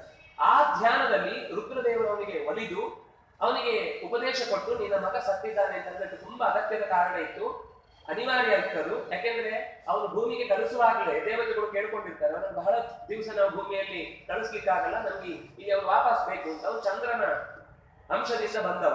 ಹಾಗಾಗಿ ಚಂದ್ರನನ್ನ ನಾವು ಮರಳಿ ಇಷ್ಟು ದಿವಸದೊಳ ಕರ್ಕೊಳ್ಬೇಕು ಅಂತ ಹೇಳಿರ್ತಾರೆ. ಈ ಸುದ್ದಿಯನ್ನು ಹೇಳಿ ಸಮಾಧಾನ ಹೇಳಿದ್ಮೇಲೆ ಸ್ವಲ್ಪ ನಿರ್ಲಿಪ್ತನಾಗ್ತಾನೆ, ಧ್ಯಾನಕ್ಕೆ ವಾಪಸ್ ಬರ್ತಾನೆ, ಧ್ಯಾನದಿಂದ ಕನಸಿಗೆ ಬರ್ತಾನೆ, ಕನಸಿನಿಂದ ಮತ್ತೆ ಎಚ್ಚೆತ್ಕೊಳ್ತಾನೆ. ಆಗ ನಾರ್ಮಲ್ ಆಗಿರ್ತಾನೆ. ಮೊದ್ಲೇನ್ ಅಳ್ತಾ ಇರ್ತಾನೆ, ಆ ಎಲ್ಲ ಯೋಚನೆಗಳು ಮತ್ತೆ ಹೋಗಿ ಮತ್ತೆ ಉತ್ಸಾಹದಿಂದ ಯುದ್ಧಕ್ಕೆ ಹೊರಡ್ತಾನೆ. ಇನ್ಸೆಪ್ಷನ್ ಅಂತ ಕೇಳಿರ್ತೀರಲ್ವಾ ಸಿನಿಮಾ. ಈ ಕಥೆ ನಮ್ಗೆ ಈ ಕಥೆ ಇಲ್ಲಿಂದ ಯೋಚನೆ ಮಾಡಿದ್ರೆ ಎಷ್ಟು ಸ್ಪಷ್ಟ ಇದೆ ಮಹಾಭಾರತದಲ್ಲಿ ಇಂಥದ್ದೊಂದು ಕಥೆ. ಇದನ್ನ ನೋಡಿ ಮಾಡಿದರೆ ನಾನು ಹೇಳ್ತಿಲ್ಲ, ಆದ್ರೆ ನಮ್ಗೆ ಯಾವ ಕಥೆಗೂ ಕೊರತೆ ಇಲ್ಲ ಅನ್ನೋದಕ್ಕೋಸ್ಕರ ನಾನು ಈ ಕಥೆ ಹೇಳಿದೆ. ವಸ್ತುತಃ ಅಲ್ಲಿ ಇದು ಚೆನ್ನಾಗಿದೆ, ನಾನು ಅಷ್ಟು ಬಿಡಿಸ್ಲಿಲ್ಲ, ನಿಮ್ಗೆ ಹಿಂಟ್ ಮಾತ್ರ ಕೊಟ್ಟೆ. ಆಯ್ತು. ವಾಪಸ್ ಬಂದ ಮೇಲೆ ಅರ್ಜುನ ಶಪಥ ಮಾಡಿದ, ಯಾರು ಬೇಕು ಅಂತ ಅಭಿಮನ್ಯುವನ್ನು ಒಳಗೆ ಬಿಟ್ಟು ನನ್ನ ಉಳಿದ ಅಣ್ಣ ತಮ್ಮಂದಿರನ್ನ ಬಿಡದೆ ಇದ್ದವನು ಯಾರು? ಜಯದ್ರಥ. ಅವನನ್ನು ಕೊಲ್ತೇನೆ ಅಂತ ಸಿಟ್ಟಿನಲ್ಲಿ ಶಪಥ ಮಾಡ್ಬಿಟ್ಟ. ದುರ್ಯೋಧನ ಕಾಯ್ತಾ ಇದ್ದ, ಇದು ಒಳ್ಳೆ ಟೈಮ್ ಅಂತ ಜಯದ್ರಥನನ್ನು ಅಡಗಿಸಿಟ್ಟ. ಎಷ್ಟು ಹುಡುಕಿದ್ರು, ಎಲ್ಲಿ ಹುಡುಕಿದ್ರು ಸಿಗದಾಗಾಯ್ತು. ದೊಡ್ಡ ಚಿತೆ ಮಾಡಿ ಇನ್ನೇನ್ ಸಾಯುದು ಅಂತ ಅನ್ಕೊಂಡು ಪ್ರಾಣ ಬಿಡ್ತೇನೆ ಅಂತ ಅರ್ಜುನ ಪ್ರತಿಜ್ಞೆ ಮಾಡಿದಂತೆ ಸಿದ್ಧ ಆದ್ರೆ ಅಷ್ಟೊತ್ತಿಗೆ ಎಲ್ಲ ಖುಷಿ ಪಟ್ಕೊಂಡು ಬಂದ್ರು. ಖುಷಿ ಕಟ್ಕೊಂಡು ಬಂದು ಒಂದು ನಾವು ಕಷ್ಟಪಡದೇ ಒಂದು ವಿಕೆಟ್ ಉರುಳಿಸುವಂಗಾಯ್ತು, ಎಲ್ಲ ಈ ಸಂಭ್ರಮವನ್ನು ಆಚರಿಸೋಣ ಅಂತ ಬಂದ್ರು. ವಸ್ತುತಃ ಏನಾಗಿದೆ ಅಂದ್ರೆ ಅಲ್ಲಿ ಸಾಯಂಕಾಲ ಆದ ಹಾಗೆ ಎಲ್ಲರಿಗೂ ಅನ್ನಿಸಿದ್ದಷ್ಟೇ, ಸಾಯಂಕಾಲ ಆಗಿರ್ಲಿಲ್ಲ. ಅವತ್ತೇನಾಗಿತ್ತು ಅಂದ್ರೆ ಅದನ್ನ ಮಹಾಭಾರತ ಹೇಳುವಾಗ ಸೂರ್ಯನ ಕಿರಣಗಳು, ಪ್ರಭೆಗಳು ಅದು ಭೂಮಿಗೆ ತಾಗದ ಹಾಗೆ, ಬಹುಶಃ ಗ್ರಹಣ ಆಗಿದ್ರು ಹೇಳಿಕ್ ಬರಲ್ಲ. ಆದ್ರೆ ಗ್ರಹಣ ಅನ್ನೋದಕ್ಕಿಂತ ಅದು ಅವನ ವಸ್ತುತಃ ಗ್ರಹಣ ಅಂತ ಹೇಳಿ ಬರುವುದಿಲ್ಲ. ಯಾಕೆಂದ್ರೆ ಈ ಮಹಾಭಾರತ ಯುದ್ಧ ನಡೆಯುವ ಹಿಂದಿನ ಪಕ್ಷದಲ್ಲಿ ಅಂದ್ರೆ ಆ 15 ದಿವಸದಲ್ಲಿ 2 ಗ್ರಹಣ ಒಟ್ಟಿಗೆ ಬಂದಿದೆ ಅಂತ ಹೇಳ್ತಾರೆ. 13 ದಿವಸದ ಒಳಗೆ. ಯಾಕೆಂದ್ರೆ ಸೂರ್ಯಗ್ರಹಣ ಒಂದು ಅಮಾವಾಸ್ಯೆಯಲ್ಲಿ, ಚಂದ್ರಗ್ರಹಣ ಒಂದು ಹುಣ್ಣಿಮೆಯಲ್ಲಿ. ವಸ್ತುತಃ ಹುಣ್ಣಿಮೆ ಮತ್ತು ಅಮಾವಾಸ್ಯೆ ಅಂತ ಅನ್ನೋದು 15 ದಿವಸದ ಗ್ಯಾಪ್ ಇದ್ದೇ ಇರುತ್ತೆ. ಅದಕ್ಕಿಂತ ಕಮ್ಮಿ ಗ್ಯಾಪ್ ಅಲ್ಲಿ ಆಗ್ಲಿಕ್ಕೆ ಸಾಧ್ಯ ಇಲ್ಲ. ಆದ್ರೆ ಮಹಾ ಉತ್ಪ್ಲವ ಆಗುವಾಗ, ಅನರ್ಥ ಆಗುವಾಗ ಹೀಗೆ ಕೆಲವು ಪ್ರಕೃತಿಯಲ್ಲಿ ಶಕುನಗಳು ಸಿಗುತ್ತೆ ಅಂತ ಹೇಳ್ತಾರೆ. ಆ ಕಾಲದಲ್ಲಿ ಈ ಯುದ್ಧ ನಡೆಯುವ ಒಂದು ಪಕ್ಷದ ಹಿಂದೆ 13 ದಿವಸಗಳ ಒಳಗೆ, ಯಾಕೆಂದ್ರೆ ಏನ್ ಮಾಡಿದ್ರು 15 ದಿವಸಕ್ಕಿಂತ ಕಮ್ಮಿ ಆಗುದೇ ಇಲ್ಲ ಒಂದು ಪಕ್ಷ ಅನ್ನೋದು. ಅದು ಎಲ್ಲೋ ಲೋಪ ಆಗುತ್ತೆ ಕೆಲವು. ಆ ಲೋಪ ಆದಾಗ ಚಂದ್ರನ ಮತ್ತು ಸೂರ್ಯನ ಗತಿ ಅನ್ನೋದು ಅತ್ಯಂತ ವೇಗವಾಗಿ ಒಂದು ಕಡೆಗೆ ಜೋಡಣೆಗೊಂಡಾಗ ಗ್ರಹಣಗಳು ಎರಡು ಒಂದೇ ಟೈಮಿಗೆ ಬಂದ್ಬಿಡುತ್ತೆ. ಹಾಗಾಗಿ ಇದು ಗ್ರಹಣ ಅಂತ ಹೇಳಿ ಬರುವುದಿಲ್ಲ. ಕೃಷ್ಣ ತನ್ನ ಸುದರ್ಶನ ಚಕ್ರದಿಂದ ಸೂರ್ಯನನ್ನ ಕಾಣದಂತೆ ಮಾಡಿದ ಅಂತ ಹೇಳ್ತಾರೆ. ಇವನಿಗೆ ರಾತ್ರಿ ಆಯ್ತು ಅಂತ ಖುಷಿಯಿಂದ ದುರ್ಯೋಧನ ಜಯದ್ರಥನೆಲ್ಲ ಕರ್ಕೊಂಡು ಹೊರಗೆ ಬರ್ತಾರೆ. ಇನ್ನೇನು ಸಾಯ್ಬೇಕು ಅಂತ ಹೊರಟು ಸಿದ್ಧ ಮಾಡಿ ಸ್ವಾಹ ಅಂತ ಹೇಳ್ಕೊಂಡು ಕೂತಿದ್ದಾನೆ. ಅಷ್ಟೊತ್ತಿಗೆ ಮತ್ತೆ ಯಥಾ ಪ್ರಕಾರ ಬೆಳಕಾಯ್ತು. ಅಯ್ಯೋ ಯುದ್ಧನೇ ಮುಗಿದಿಲ್ಲ, ಸಾಯಂಕಾಲನೇ ಆಗಿಲ್ಲ, ಇಲ್ಲಿ ನೋಡಿದ್ರೆ ಎಲ್ಲ ಇದ್ಯಾಕೆ ಹೀಗೆ ಅಂತ ಎಲ್ಲ ಒಂದ್ಸತಿ ಕಂಗಾಲಾದ್ರೂ ಬಾಣ ಹೊಡಿಯಿಂದ ಬಾಣ ಹೊಡೆದ. ಈ ಅರ್ಜುನನಿಗೆ ಏನು ಅಂದ್ರೆ ಹೇಳಿದ ತಕ್ಷಣ ಸಿಟ್ಟಲ್ಲಿ ಒಂದು ಮಾಡ್ಬಿಡ್ತಾನೆ.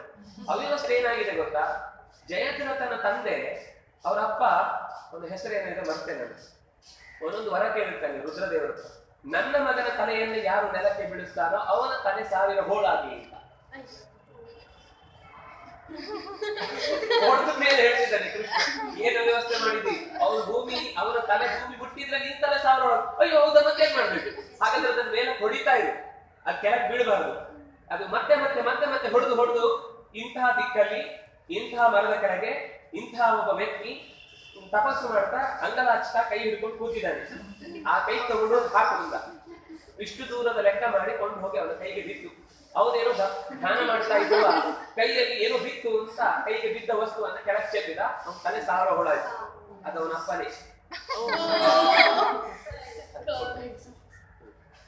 ಹೀಗೆ ಈ ಕಥೆಗಳೆಲ್ಲ ಹೇಗೆ ಹೋಗುತ್ತೆ ಅಂದ್ರೆ ನಾವು ಮಾಡಿದ್ದು ನಮ್ಗೆ ರಿಟರ್ನ್ ಹೊಡೆಯುತ್ತೆ ಅಲ್ವಾ. ಹಾಗೆ ಅವನ ಆ ಘಟನೆ ಒಂದು ರೀತಿ ಕೃಷ್ಣನ ಅಲ್ಲದೆ ಇದ್ರೆ ಅರ್ಜುನ್ ಎಷ್ಟೋ ಸರ್ತಿ ಸಾಯ್ಬೇಕಿತ್ತು, 1-2 ಸರ್ತಿ ಅಲ್ಲ, ಪ್ರತಿ ಸರ್ತಿನೂ ಪ್ರತಿಜ್ಞೆ ಮಾಡ್ಬಿಡುದು ಆಗುದಿಲ್ಲ. ಮತ್ತೆ ಕೃಷ್ಣ ಪ್ರಕಾರವನ್ನು ವಾಪಸ್ ಕಳಿಸಿ ಹಾಗಲ್ಲಪ್ಪ ಹೀಗೆ ನೀನು ಈಗ ಅಬ್ಜೆಕ್ಟ್ ಮಾಡಿದ್ರೆ ಆಗುದಿಲ್ಲ ಅಂತ ಸಮಾಧಾನ ಕಳಿಸಿ ಕೊನೆಗೆ ನಾರಾಯಣ ಸೈನ್ಯ ಪೂರ್ತಿ ಅಂದ್ರೆ 10 ಲಕ್ಷ ಜನ ಕೃಷ್ಣನ ಕೈಯಿಂದ ತರಬೇತಿ ಪಡೆದಂತಹ ದ್ವಾರಕೆಯ ದೊಡ್ಡ ಸೈನ್ಯ ದ್ರೋಣಾಚಾರ್ಯರ ಕೈಯಲ್ಲಿ ಪೂರ್ತಿ ನಾಶ ಆಗುತ್ತೆ. 10 ಲಕ್ಷ ಜನ ಸೈನ್ಯವನ್ನ. ಆಮೇಲೆ ಚಿತ್ರ ಯೋಧನರ ಅವರು ಮಾತ್ರ ಎಷ್ಟು ಪ್ರಾಕ್ಟೀಸ್ ಆಗಿದ್ರು ಅವ್ರು ಕ್ಷತ್ರಿಯರಲ್ಲ, ಅವರೆಲ್ಲ ಗೋಪಾಲ.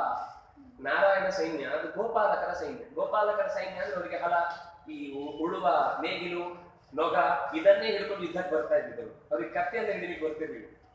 ಚಿತ್ರ ಯೋಧನರು ಆದ್ರೆ ಯುದ್ಧದಲ್ಲಿ ಯಾವತ್ತೂ ಹಿಂದೇಟು ಹಾಕುವರಲ್ಲ. ಆದ್ರೆ ಯುದ್ಧದಲ್ಲಿ ಎಲ್ಲರ ಹಾಗೆ ಸಮರ ಕಲೆಯಲ್ಲಿ ಕ್ರಮ ಪ್ರಕಾರ ಯುದ್ಧ ಮಾಡಿ ಅಭ್ಯಾಸ ಗೊತ್ತಿದ್ದವರಲ್ಲ. ಆದ್ರೂ ಚೆನ್ನಾಗಿ ಬಹಳ ದಿವಸ ಪಾಂಡವರ ವಿರುದ್ಧ ಹೋರಾಡಿದ್ರು. ಆದ್ರೆ ಅವರು ದ್ರೋಣನ ಈ ಪದ್ಮವ್ಯೂಹದ ಸಂದರ್ಭದಲ್ಲಿ, ನಾನು ದ್ರೋಣನಿಂದ ಸತ್ತರು ಅಂತ ಹೇಳಿದೆ ಅಲ್ಲ, ಪಾಂಡವರ ಕೈಯಿಂದ ಪ್ರಾಣ ಬಿಡ್ತಾರೆ. ಇಷ್ಟಾದ ಮೇಲೆ ಅಲಂಬುಷಃ, ಶ್ರುತಾಯು, ಜಲಸಂಧ ಇತ್ಯಾದಿ, ಸೌಮದತ್ತಿ ಮೊದಲಾದ ಅನೇಕ ವೀರರು, ಈ ದ್ರುಪದ ವಿರಾಟನು ಕೂಡ ಈ ಪರ್ವದಲ್ಲಿ ಇಷ್ಟು ಜನ ದ್ರೋಣನ ಕೈಯಲ್ಲೇ ಸಾಯ್ತಾರೆ. ದ್ರುಪದ ವಿರಾಟನಿಗೆ ಏನಿಲ್ಲ ಅಂತ ಸುಮಾರು ಇಲ್ಲಿ ಬರುವ ಹೆಸರು 35-40 ಜನ ಮಕ್ಕಳ ಹೆಸರು ಬರುತ್ತೆ. ಅಲ್ಲಿ ನಮ್ಗೆ ಉತ್ತರದ ಕಥೆ ಮಾತ್ರ ಬರುತ್ತೆ. ಉತ್ತರ ಮಾತ್ರ ಅಲ್ಲ, ಶಿಖಂಡಿ ಮಾತ್ರ ಅಲ್ಲ, ಇನ್ನೂ ಅನೇಕ ಜನ ಮಕ್ಕಳು ಇದ್ದದನ್ನ ಈ ಪರ್ವ ಉಲ್ಲೇಖ ಮಾಡುತ್ತೆ. ಅಷ್ಟೂ ಜನ ದ್ರೋಣಾಚಾರ್ಯರ ಕೈಯಲ್ಲಿ ಸಾಯ್ತಾರೆ. ದ್ರುಪದನಿಗೂ ಹಾಗೆ, ಕೃಷ್ಣದ್ಯುಮ್ನ ಒಬ್ಬನೇ ಮಗ ಅಲ್ಲ, ಅವರಲ್ಲೂ ಬಹಳ ಜನ ಯೋಧರಿದ್ರು. ಆ ಯೋಧರನ್ನೆಲ್ಲ ದ್ರೋಣ ಕೊಂದು ಕೊನೆಗೆ ಅಶ್ವತ್ಥಾಮನ ಸಾವಿನ ಸುದ್ದಿಯನ್ನ ಕೇಳಿ ತನ್ನ ಪ್ರಾಣವನ್ನು ಬಿಡ್ತಾನೆ. ಈ ನಂತರದಲ್ಲಿ ಬರುವಂತಹದ್ದು ದ್ರೋಣಾಚಾರ್ಯರು ಯಾವಾಗ ನೆಲ ಕಾಣುತ್ತಾರೋ, ಪ್ರಾಣ ಬಿಡುತ್ತಾರೋ, ಆವಾಗ ಶಲ್ಯನನ್ನ ಕರೆದು ನೀನು ಈ ಮುಂದಾಳತ್ವವನ್ನ ಕರ್ಣನನ್ನ ಕರೆದು ಇದರ ಮುಂದಾಳತ್ವವನ್ನು ನೀನು ವಹಿಸಬೇಕು ಅಂತ ಕೇಳಿಕೊಳ್ತಾರೆ. ಕರ್ಣ ಅದಕ್ಕೆ ಒಪ್ಪಿಕೊಳ್ತಾನೆ. ಆಗ ಅವನೇನ್ ಹೇಳ್ತಾನೆ, ನನಗೆ ಅಲ್ಲಿ ಆ ಕಡೆಯಿಂದ ಕೃಷ್ಣ ಇದ್ದಾನೆ, ಅದರಿಂದಾಗಿ ಅರ್ಜುನನನ್ನು ಸೋಲಿಸ್ಲಿಕ್ಕೆ ಆಗುದಿಲ್ಲ. ನನಗೂ ಅಂಥದ್ದೇ ಸಾಮರ್ಥ್ಯವುಳ್ಳ ಒಬ್ಬ ಸಾರಥಿ ಸಿಕ್ಕಿದ್ರೆ ಖಂಡಿತ ನಾನು ಅರ್ಜುನನನ್ನ ಹಿಮ್ಮೆಟ್ಟಿಸ್ತೇನೆ ಅಂತ ಹೇಳ್ತಾನೆ. ಅಂದ್ರೆ ನಿಮ್ಗೆ ಇಲ್ಲೊಂದು ವಿಷಯ ಗೊತ್ತಾಗುತ್ತೆ. ನಾವೇನು ಅನ್ಕೋತೀವಿ, ರಥ ಓಡಿಸೋದು ಯಾರಾದ್ರೂ ಆಗುತ್ತೆ ಅಂತ. ರಥಿಕನಿಗೆ ಸಪೋರ್ಟ್ ಮಾಡ್ಲಿಕ್ಕೆ ಒಳ್ಳೆಯ ಸಾರಥಿ ಇಲ್ಲ ಅಂದ್ರೆ ಎಷ್ಟು ಒಳ್ಳೆ ರಥಿಕ ಇದ್ರು ಅವನು ಯುದ್ಧದಲ್ಲಿ ಗೆಲ್ಲಿಕ್ಕೆ ಸಾಧ್ಯ ಇಲ್ಲ. ಯಾವ ಯುದ್ಧ ಮಾಡುವಾಗ ಎಲ್ಲಿಂದ ಅಪಾಯ ಬರುತ್ತೆ ಅಂತ ಮೊದಲು ಅವನೇ ತಿಳ್ಕೊಂಡು ರಥವನ್ನ ಬೇಕಾದ ಕಡೆ ಕೊಂಡೋಗಿ ನಿಲ್ಲಿಸುವುದು ಗೊತ್ತಿರ್ಬೇಕು. ಯುದ್ಧದ ಎಲ್ಲಾ ತಂತ್ರಗಳು ಇವನಿಗೆ ಎಷ್ಟು ಗೊತ್ತಿರುತ್ತೋ ಅಷ್ಟು ಅವನಿಗೂ ಗೊತ್ತಿರ್ಬೇಕು. ಹಾಗಿದ್ರೆ ಮಾತ್ರ ಅವನು ಗೆಲ್ಲಿಕ್ಕೆ ಸಾಧ್ಯ ಆಗುತ್ತೆ. ಶಲ್ಯನನ್ನ ಕೇಳ್ತಾನೆ, ಶಲ್ಯ ಒಪ್ಕೊಳ್ತಾನೆ. ಆದ್ರೆ ಒಂದು ಮಾತು, ನಾನು ಹೇಳಿದ್ದನ್ನು ಒಪ್ಪಿಕೊಂಡ್ರೆ ಮಾತ್ರ ಕೆಲವೊಮ್ಮೆ ನಾನು ಕೆಲವು ಇನ್ಸ್ಟ್ರಕ್ಷನ್ ಕೊಡ್ತೇನೆ. ಯಾಕಂದ್ರೆ ಶಲ್ಯ ಸಾರಥಿ ಅಂತ ಹೇಳಿದ ತಕ್ಷಣ ಅವನು ಸಾಮಾನ್ಯ ಉಳಿದ ಸಾರಥಿಗಳಂತೆಲ್ಲ, ಅವನು ಒಂದು ದೇಶದ ರಾಜನೂ ಹೌದು, ಜೊತೆಗೆ 1 ಲಕ್ಷ ಸೈನ್ಯದ ನೇತಾರನೂ ಹೌದು. ಹಾಗಿದ್ದಾಗ ನನ್ನ ಮಾತು ಕೆಲವೊಮ್ಮೆ ನಾನು ಯುದ್ಧದ ಗೆಲುವಿನ ದೃಷ್ಟಿಯಿಂದ ಕೆಲವು ಮಾತು ಹೇಳ್ತೇನೆ. ಅದನ್ನ ಕೇಳೋದೇ ಅಂದ್ರೆ ನಾನು ಅಲ್ಲಿ ಇರುವುದಿಲ್ಲ, ನನ್ನ ಮಾತಿಗೆ ಗೌರವ ಇಲ್ಲ ಅಂದ್ರೆ ನಾನು ಇರಲ್ಲ ಅಂತ. ಖಂಡಿತ ಸರಿ. ಹೋಗ್ತಾ ಹೋಗ್ತಾ ಹೋಗ್ತಾ ಇವನು ಅರ್ಜುನನನ್ನ ಕೃಷ್ಣನನ್ನ ಬಾಯಿ ಬಂದಾಗ ಬೈತಾನೆ. ಬೈದವರೆಲ್ಲ ಏನು ಯುದ್ಧ ಮಾಡೋದ್ರಲ್ಲಿ ಏನ್ ಅರ್ಥ ಇದೆ, ಅವನಿಗೊಂದು ದೊಡ್ಡ ಯಾವುದೋ ರಥ ಕೊಟ್ಟಿದ್ದಾರೆ, ಯಾರೋ ತಲೆ ಮೇಲೆ ಏನೋ ಒಂದು ದೊಡ್ಡ ಮಂಗ ಕೂತಿದೆ, ಅದನ್ನೆಲ್ಲ ಇಟ್ಕೊಂಡು ಯುದ್ಧ ಮಾಡ್ತಾ ಇದ್ದೇವೆ ಅಂತ ಹೊಗಳ್ಕೊತಾ ಇದ್ದಾರೆ. ನನ್ನ ಮುಂದೆ ಅವ್ರು ಏನು ಅಲ್ಲ. ನೋಡು, ಯಾವತ್ತೂ ನಮ್ಮನ್ನು ನಾವು ಹೊಗಳ್ಕೊಳ್ಬಾರ್ದು, ಇನ್ನೊಬ್ರು ಹೊಗಳ್ಬೇಕು. ಅದು ಬಿಟ್ಟು ನೀನೇ ನಿನ್ನನ್ನು ಹೊಗಳ್ಕೊಳ್ಳೋದು ಸರಿಯಲ್ಲ. ನಿಮ್ಗೆ ಎಷ್ಟು ಹೇಳಿದ್ರು ಕೇಳುದಿಲ್ಲ. ಅದಕ್ಕೊಂದು ಕತೆ ಹೇಳ್ತಾನೆ. ಒಂದು ಊರಲ್ಲಿ ಒಂದು ಕಾಗೆ ಇರುತ್ತೆ.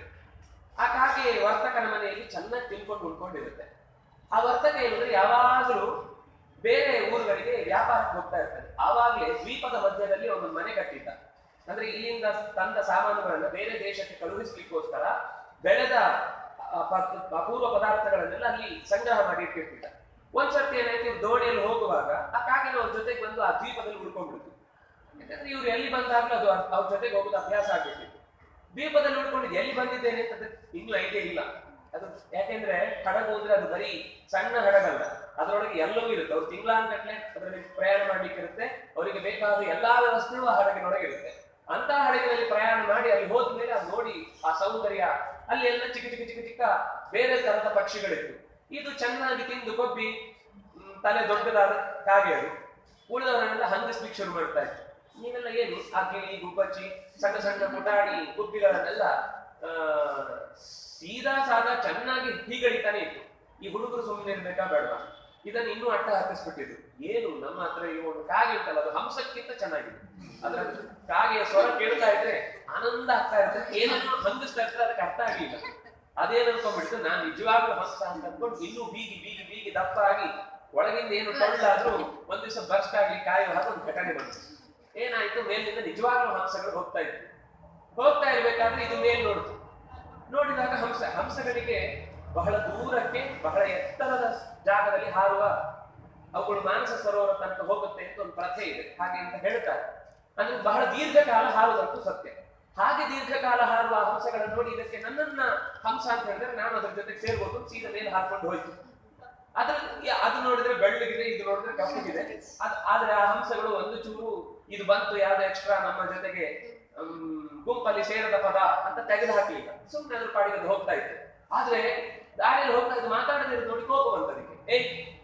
ನಾನು ನಿಮ್ಮ ಹಾಗೆ ಹಂಸದ ಅಷ್ಟು ತಾಕತ್ತಿರೋರು, ನನ್ನನ್ನೇನು ತಕ್ಕೊಂಡಿದ್ದೀನಿ, ನಿಮ್ಗೆ ಹೀಗೆ ಎಡಗಡೆಗೆ ಹಾರ್ಲಿಕ್ಕೆ ಬರುತ್ತಾ, ಬಲಗಡೆಗೆ ಹಾರ್ಲಿಕ್ಕೆ ಬರುತ್ತಾ, ಕೈ ಹೊಡಿಲಿಕ್ಕೆ ಬರುತ್ತಾ, ಮೇಲಕ್ಕೆ ಹಾರ್ಲಿಕ್ಕೆ ತುಂಬಾ ಚೆನ್ನಾಗಿದೆ. ವಸ್ತುತಃ ಇವತ್ತಿನ ಏರೋನಾಟಿಕ್ಸ್ ಗೆ ಸಂಬಂಧಪಟ್ಟ ಅಷ್ಟೂ ಅಂಶಗಳು ಆ ಕಥೆಯಲ್ಲಿ ಬರುತ್ತೆ. ಉಡ್ಡೀನ, ಸಂಡೀನ, ಪ್ರಡೀನ, ಆಡೀನ, ಬಿಡೀನ ಅಂತ ಬೇರೆ ಬೇರೆ ತರದ ಕ್ರಮಗಳು, ಹಕ್ಕಿ ಹಾರುವ ಬೇರೆ ಬೇರೆ ಪ್ರಭೇದಗಳನ್ನ ಹೇಳ್ತಾರೆ. ನೀವು ನೋಡಿರ್ತೀವಿ, ಈ ಪಾರಿವಾಳಗಳು ಹಾರುವಾಗ ಮೊದಲನೇ ಹಕ್ಕಿ ಹೇಗೆ ಟರ್ನ್ ತಗೊಳುತ್ತೆ, ಎಲ್ಲ ಅದ್ರ ಜೊತೆ ಟರ್ನ್ ತಗೊಳುತ್ತೆ. ಅಂದ್ರೆ ಅದ್ರ ಇಡೀ ಸ್ಟ್ರಕ್ಚರ್ ಹೀಗೆ ತಿರುಗುತ್ತೆ. ಹಾಗೆ ಅದನ್ನ ಯಂತ್ರದಲ್ಲಿ ಬಳಸಲಿಕ್ಕೆ ಆಗುತ್ತೆ ಅನ್ನೋದನ್ನ ಆ ಮಾತುಗಳು ಹೇಳ್ತಾವಲ್ಲಿ. ಹಾಗೆ ಆ ಬೇರೆ ಬೇರೆ ಮಾತುಗಳನ್ನ ಹೇಳಿ ನನಗೆ ಹೀಗೆ ಹಾಡ್ಲಿಕ್ಕೆ ಬರುತ್ತೆ, ಹಾಗೆ ಹಾಡ್ಲಿಕ್ಕೆ ಬರುತ್ತೆ, ಮೇಲಕ್ಕೆ ಸ್ಟ್ರೈಟ್ ಹೋಗ್ಬೋದು, ಕೆಳಕ್ಕೆ ಸ್ಟ್ರೈಟ್ ನೆಗಿಬಹುದು ಅಂತೆಲ್ಲ ಹೇಳುತ್ತೆ. ಕೇಳಿಸ್ಕೊಂಡು ಸುಮ್ಮನೆ ಆ ಹಂಸಗಳು ಪ್ರತಿಯಾಗಿ ಒಂದೋ ಮಾತಾಡದೆ ಹೋಗ್ತಾ ಇರುತ್ತೆ. ಬಹಳ ದೂರ ಹೋದ್ಮೇಲೆ ಕೊನೆಯ ಹಂಸಕ್ಕೆ ಒಂದ್ಸರ್ತಿ ಆಗದಿಂದ ನೋಡ್ತಾ ಇದ್ದೇನೆ, ಇವು ಸುಮ್ಮನೆ ಇಲ್ಲ, ಯಾಕೋ ಮಾತಾಡ್ತಾನೆ ಇದೆ ಅಂತ ಹೇಳಿ ಒಂದ್ಸರ್ತಿ ತಿರುಗಿ, ಹೌದಾ ನಿನಗೆ ತುಂಬಾ ಚೆನ್ನಾಗಿ ಹಾಡ್ಲಿಕ್ಕೆ ಬರುತ್ತೆ ಅಂತ ಹೇಳ್ತೀಯ, ಸರಿ ನಾವಿಬ್ರು ಈ ಯಾಕೆಂದ್ರೆ ಅಲ್ಲಿ ತನಕ ನಾರ್ಮಲ್ ಆಗಿ ಹಾಡ್ತಾ ಇದ್ದೀವಿ, ಇದ್ರ ಜೊತೆಗೆ ಒಂದು ವೇಗದಲ್ಲಿ ಹಾರೋಣ ಅಂತ ಹೇಳಿ, ಸರಿ ನೀನು ಹಾರು ನಾನು ಹಾಡ್ತೇನೆ ಹೋಗೋಣ ಅಂತ ಹೇಳಿ ವೇಗವಾಗಿ ಹಾಡ್ಲಿಕ್ಕೆ ಹೋಗುತ್ತೆ. ಹಾರ್ತಾ ಹಾರ್ತಾ ಹಾರ್ತಾ ಹೋಗುವಾಗ ಸ್ವಲ್ಪ ಹೊತ್ತು ಯಾಕೋ ತಲೆ ಬಿಸಿ ಆದಾಗ ಅನ್ಸುತ್ತೆ. ಯಾಕಂದ್ರೆ ಮೇಲಕ್ಕೆ ಎತ್ತಿ ಹಾರಿ ಸೂರ್ಯನ ಬಿಸಿಲೆಲ್ಲ ನೆತ್ತಿಗೆ ಚೆನ್ನಾಗಿ ಕಾಯ್ತಾ ಇರುತ್ತೆ. ಒಂದು ಸರ್ತಿ ಸ್ವಲ್ಪ ರೆಸ್ಟ್ ತಗೊಳ್ಬೇಕು ಅಂತ ಅನ್ಸಿದ್ರೆ ಏನ್ ಮಾಡ್ತಾರೆ ಪಕ್ಕ ಪಕ್ಷಿಗಳು, ಯಾವ್ದೋ ಮರದ ಕೊಂಬೆ, ಯಾವ್ದೋ ಒಂದು ಬಂಡೆ, ಯಾವ್ದೋ ಬೆಟ್ಟ ತುದಿ ಅಲ್ಲಿ ಇಳಿಬೇಕು. ಇದು ಅಲ್ಲಿ ತನಕ ಎಲ್ಲರ ಹತ್ರ ಮಾತಾಡ್ತಾ ಗಮನಿಸ್ಲೇ ಇಲ್ಲ, ಹಾರ್ತಾ ಇದೆ. ಒಂದ್ ಸರ್ತಿ ಯಾವ್ದಾದ್ರು ಮರ ಒಂದ್ ನಿಮಿಷ ರೆಸ್ಟ್ ತಗೊಂಡು ಹೋಗೋಣ ಅಂತ ನೆಲ ನೋಡುತ್ತೆ, ನೆಲನೇ ಇಲ್ಲ. ಯಾಕಂದ್ರೆ ದ್ವೀಪದಲ್ಲಿ ಇದ್ದಿದ್ದಲ್ವಾ, ಸಮುದ್ರದ ಮಧ್ಯೆ ಬಂದ್ಬಿಟ್ಟಿದೆ. ಯಾವ ದಿಕ್ಕು ನೋಡಿದ್ರು, ಎಷ್ಟು ಕಣ್ಣಿನ ಕೊನೆ ತನಕ ನೋಡಿದ್ರು ಬರೀ ನೀರು. ವಸ್ತುತಃ ಅದು ಗೊತ್ತಿಲ್ಲದೆ ಇದ್ರೆ ಇನ್ನೂ ದೂರ ಹೋಗ್ತಿತ್ತೋ ಏನು. ಯಾವಾಗ ನನಗೆ ನೆಲದಲ್ಲಿ ಇಳಿಲಿಕ್ಕೆ ಏನೂ ಇಲ್ಲ ಅಂತ ಗೊತ್ತಾಯ್ತು, ಆತ್ಮವಿಶ್ವಾಸ ಪೂರ್ತಿ ಇಳಿದೋಯ್ತು. ಮನುಷ್ಯ ಸೋಲುದು ಯಾವಾಗ್ಲೂ ಹಾಗೇನೆ.